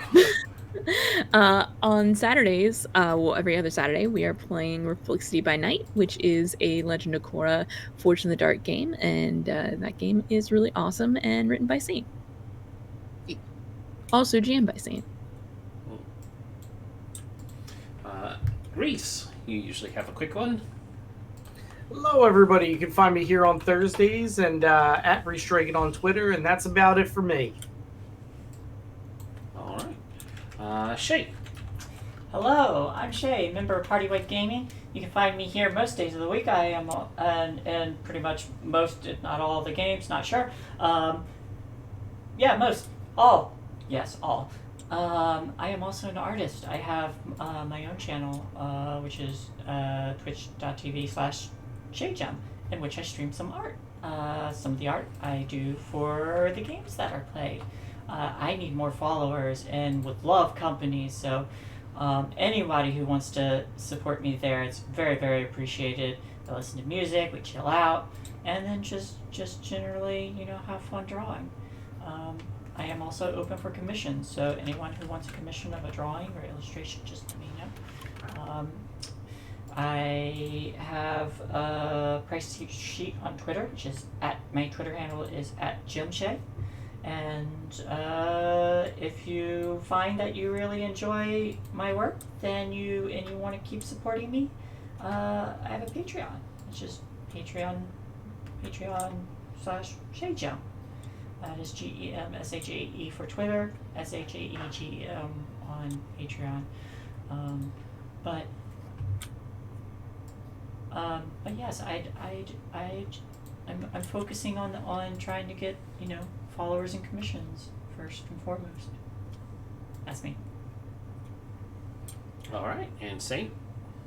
Hi everybody, my name is Saintguard. I'm a variety streamer, voice actor, game designer, and sometimes GM of tabletop or role-playing games. Usually you can find me over on my own channel, twitch.tv/Saintguard. I will be there tomorrow at 10 a.m. Pacific, as well as the rest of the weekend. So Saturday, Sunday, and Monday at 10 a.m. Pacific. I will be playing through the campaign of Halo 3, because it's now in the Master Chief Collection, as well as continuing Diaries of a Spaceport Janitor, that weird game we were talking about at the beginning of the stream. That weird cute game. That weird cute game where you can be a cuddle slut. Cuddle slut. It's mood. Big energy. Sounds like me. You can also follow me over on Twitter and Instagram. My Twitter is @Saintguardly. That's my username with an LY at the end, and my Instagram is just my username. It's just Saintguard. It's good. You can also find me over on Patreon if you want to find my game, Republic City by Night, which is the game that Kelsa was talking about. It's the one that I GM and also designed. It's a Legend of Korra Forge in the Dark game.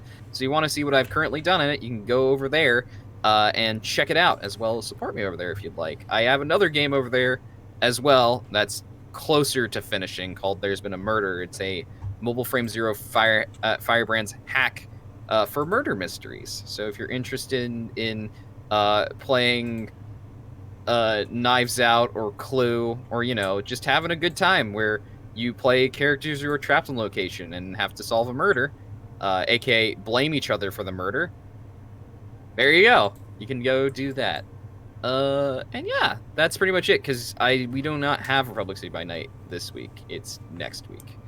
And of course, I'm here on this channel on Thursdays.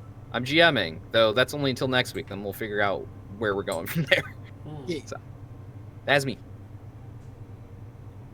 All right. Well, hello. I'm Rhys. You're watching our channel, Party Wife Games. Thanks for stopping by and enjoying the show.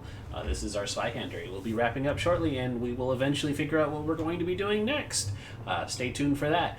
Tomorrow, Shae will be continuing reading Wind Up Girl. It has been pretty great so far. It has a pretty positive response, both on Twitch and YouTube, so come hang out if you want to see some great...